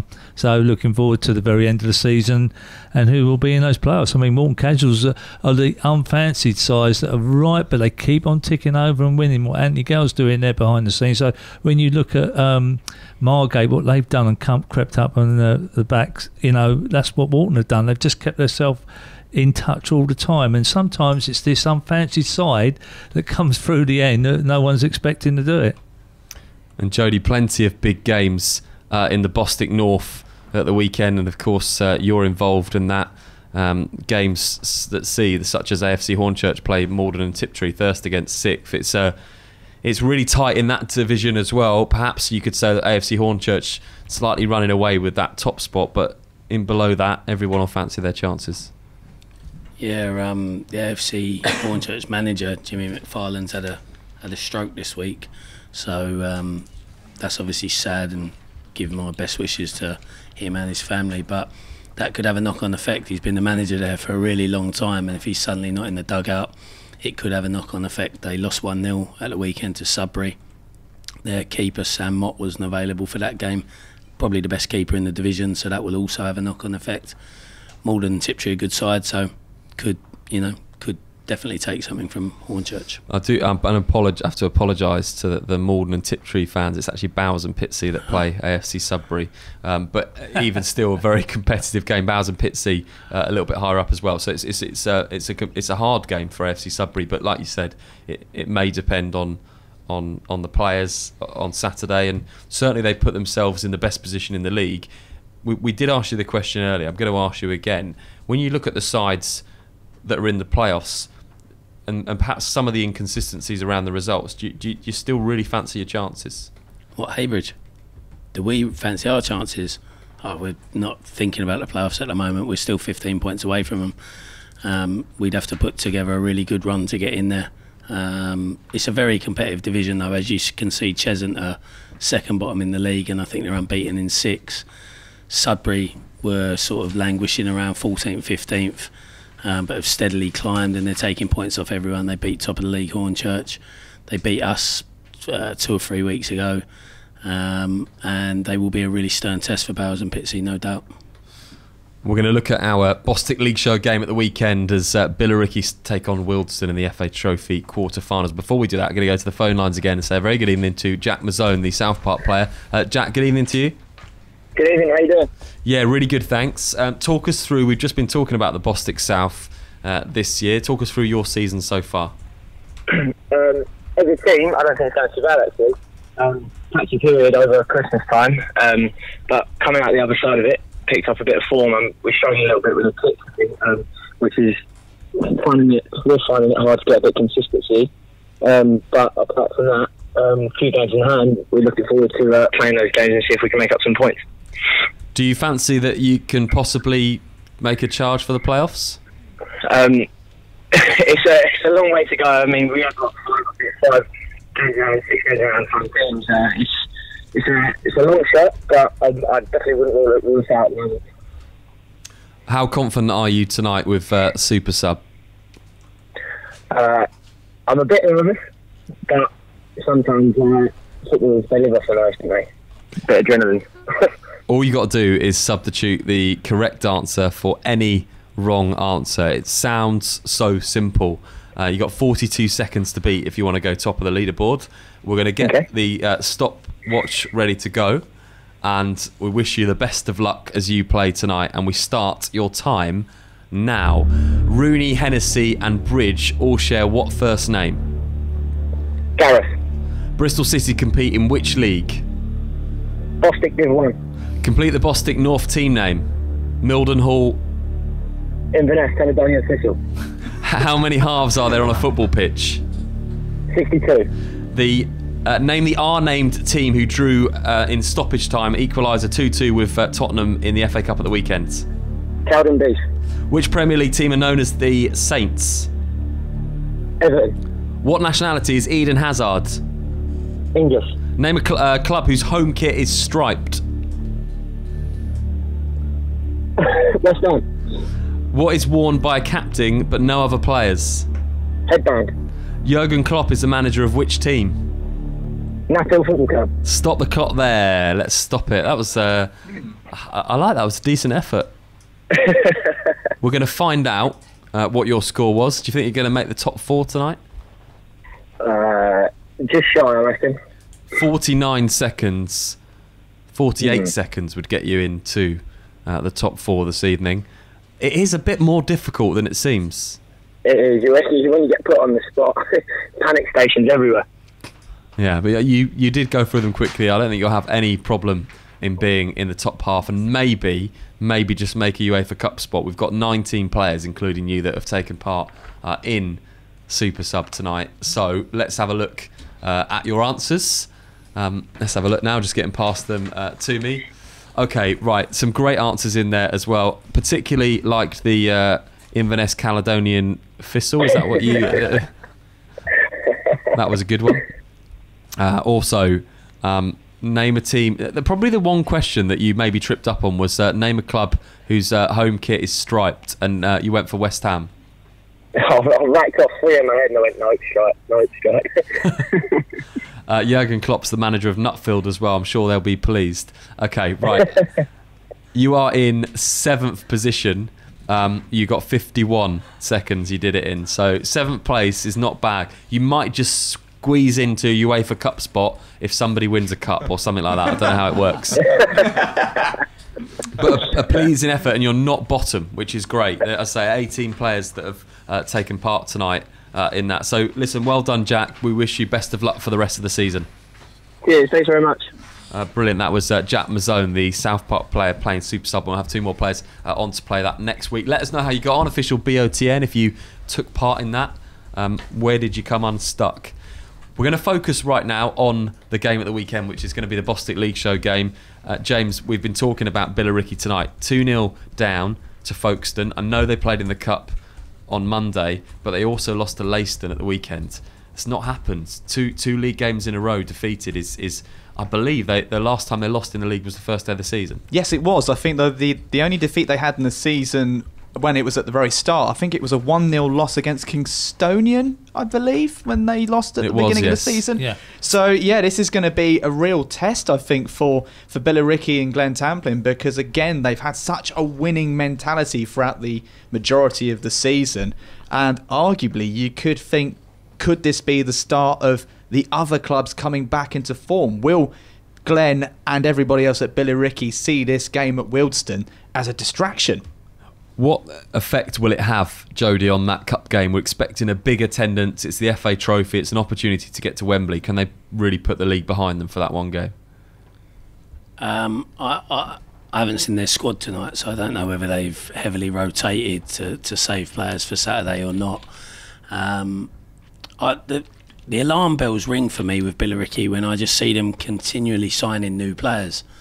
It's just never ending. Like I think they signed 2 this week, and being a manager, I know that disrupts your dressing room, especially when you're winning every week. The players are just thinking, why are we bringing in another 2 players? I might be wrong, I'm not in the Billericay dressing room, but I think it can have an unsettling effect, just keep bringing in new players. And what do we know about Wealdstone, James? Well, Wealdstone currently sit mid-table in the National South, but they go into the clash with Billericay having lost their last 2 league games. However, Wealdstone have overcome tough opposition in the competition this campaign, overcoming top of the league Hereford and a very, very strong Warrington Town side. So Wealdstone will be no pushovers in their game on Saturday. We're expecting a good game, Mick. We're covering this one for the Bostik League Show. Live commentary, of course, through our website on Saturday afternoon. And we haven't been disappointed when we've seen Billericay in the Cup competitions. Saw a fantastic game against Leatherhead. Yeah, totally. I think that it won't affect them. I think that they're geared up for this game come Saturday. Obviously, we know it's going to be a tough one. I think probably all the big hitters will be out in the game on Saturday. But I get your drift. Like, consistency is very important for teams, and I've always been one for trying to keep the same team week in, week out, and just adjust it slightly. But the way Billericay are having to adjust it with so many games, it can disorientate your team and just slow the whole momentum down. But I just think it's such a big occasion at home. It'll be a full capacity there Saturday. I think the Billericay players will raise their game again and put on a show. I think they will win it. Let's take a look, James. You've been looking into the team that they've put out tonight. Yeah, I have, but since Jodie mentioned it, and it's actually a very, very strong squad. But it's basically Billericay's side is Julian, Payne, Evans, Inman, Swain, Deering, Modeste, Tom Colan, who's joined on loan from Stevenage. He started tonight. Callum Butcher, Jake Robinson and Adam Cunnington. So it is, in effect, a very, very strong squad that Glenn's put out. So, question marks, you've got to answer this, really, to be honest, about this side. And, you would probably maybe give them the benefit of the doubt if they had one eye on the competition and fielded a weaker side. This is not a weakened side from Billericay tonight. No, but there's a few debuts in there, and I just think it unsettles things. I think when you're winning week after week after week after week, if I was manager of that club, which I'm obviously not, I just wouldn't be signing big players, like bringing in players from Stevenage and Butcher from where's he coming from, Matt Guiseley or Mansfield, is it? These players are coming to play. They're not coming to be on the bench for Billericay. Yeah, so absolutely. I just think it must have an unsettling effect on the dressing room. Boys who have been winning every week thinking, oh, well, I'm losing my place. And you're going to get inconsistency. And let's be honest, the defeat at Leyton was a massive shock. And the performance against Corinthian Casuals wasn't great. They were 1-0 down. And then they're losing tonight. So, I think there's proof in the pudding. I don't think you need to have 25 top players at this level. It's just going to unsettle people. Mick, are we doing Folkestone a disservice tonight? Yeah, I think we are a little, because Folkestone are a decent side. They've got no pressure on them at all. They're playing with freedom. If they lose 3 points and drop down one spot, it doesn't really matter to them. So they're playing like what a lot of other teams are not playing. They're other teams that are meant to be there, the Dulwiches, the Margates and Billericay's, they're playing under a bit of pressure. Folkestone are playing under no pressure at all. They've got some great marksmen up front, Ian Draycott, Joe Taylor, another good forward, and obviously Youssef. And you would know him from that neck of the woods. Was he at Haringey? Did they nick him from Haringey? No, we had him last year. Oh, right, okay. Yeah, we had him last year, and he was at Dagenham and Redbridge before that. No, good team, Folkestone, I tell you. And we shouldn't forget that Folkestone are going for the playoff places as well, so they've got plenty to play for. Going back to the FA Trophy, James, 3 other games across the quarterfinals. Yeah, 3 other games to look for this weekend as well. We'll start off with Bromley against Spennymoor Town. Of course, Bromley in the National League. They've had a bit of hard work to get to where they are in their particular part. Bromley 7-1 winners against Workington Town in the 3rd round. They beat Blythe Spartans 4-1 and beat Hartley Whitney 2-0 in the 1st round. Spennymoor Town, Cleethorpes beat them in the 3rd round qualifier, and then a massive game against Gainsborough Trinity in the 1st round, 4-4 in that game, which Spennymoor won 5-3 on penalties. Then they knocked out another National League side in Solihull Moors in the 2nd round, beating them 2-0, and then managed to put their place into the 4th round, beating East Thurrock United 5-2. So Bromley will be fancy for this one, being the National League side, but as Spennymoor Town has shown in the last couple of rounds, that again, doesn't matter if you're a National League side or a combined league county side, they're going to be a very, very difficult team to face against. And then moving on to what potentially could be a massive game at Leyton Orient versus Gateshead. We don't need to mention about how Leyton Orient have gotten so far this season in the National League. They've had dire straits over the last couple of years, of course, with the trouble with Bichetti and off-the-field problems.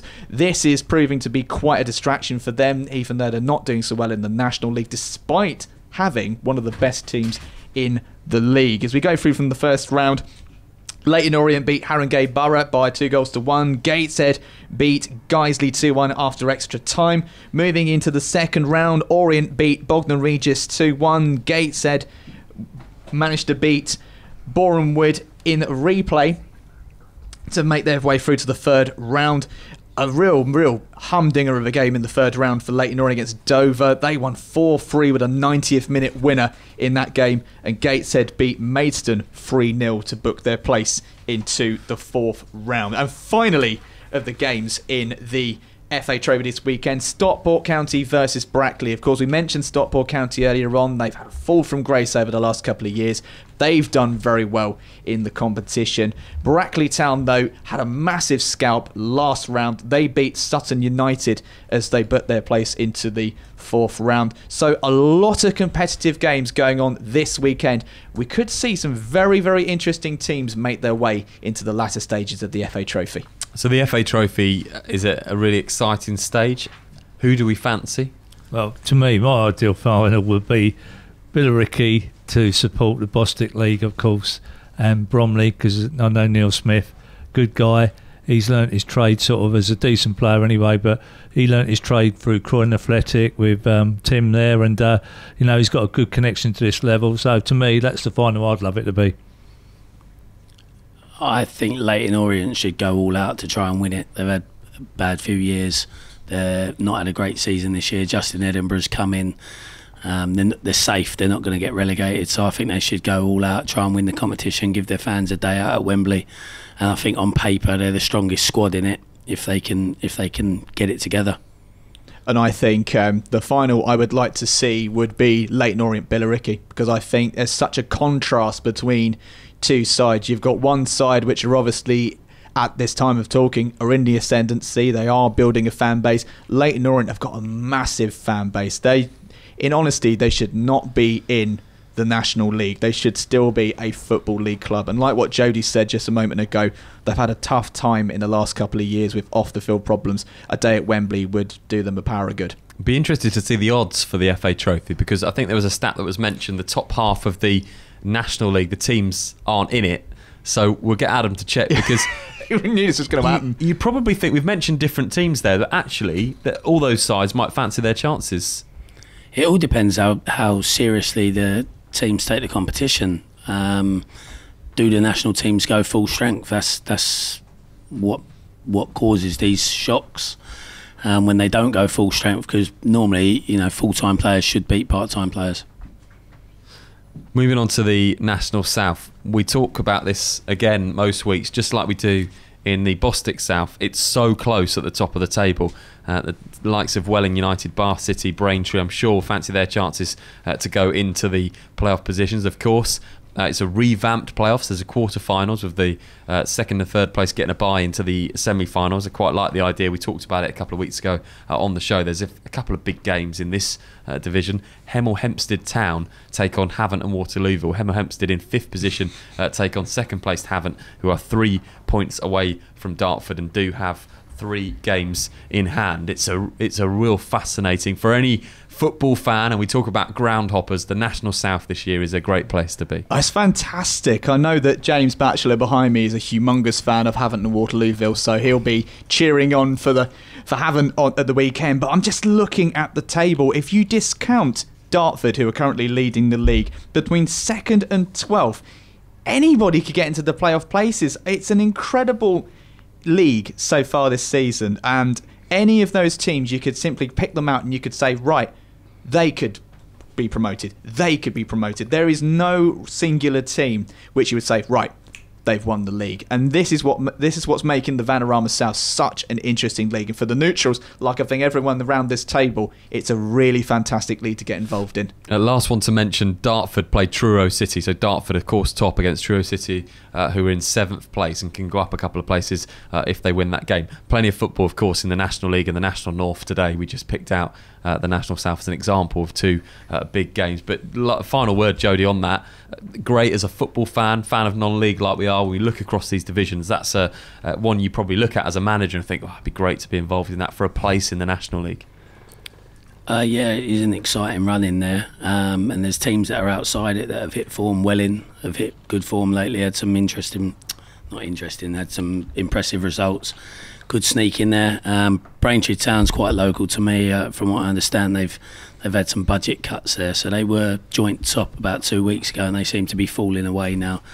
But the sides in it, Chelmsford City are a massive club and have huge aspirations, so I think they'll be there or thereabouts. I don't know too much about the other clubs really. Fascinating National South, and we'll keep our eye on that as we go through. Adam, did you find out the odds for the FA Trophy? We're interested to know. I found out the odds. Interestingly, National League Bromley are only slight favourites to win it over Billericay, who are, of course, Bostik Premier. So Bromley are 4-1 and Billericay are 5-1. Wow. So wow. Bromley are the favourites, but not as much as I'd have thought. So what are Leyton Orient? They are... Oh, I might have got this wrong. They're 9-2. That's better odds, isn't it? Let us.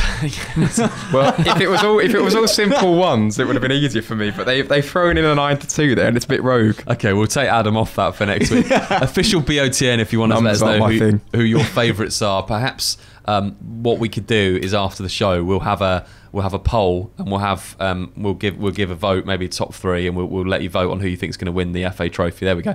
Adam, social media tonight, we had some good interaction. We've had some great interaction tonight. Some good tweets in about the quiz. Windy Gale with some good interaction. Someone on the topic earlier of wage caps said it would be a return to the 1970s days of brown envelopes and dodgy dealing. So wow, maybe not the best thing. A lot of interaction about mixed tattoo, which I'm sure we'll go into in another show. But no, good interaction. Keep the tweets coming in. Our executive producer Remy's in the studio. Remy, I want to get this vote on FA Trophy and who's going to win it. When should we put it out? We're going to do it after the show. We do it before the weekend. Before the weekend. Let's do it on Friday. So Friday we're going to have a poll. We'll choose, and you get to vote for who you think is going to win the FA Trophy. So a little bit of time for you to have a think about that. James, scores tonight.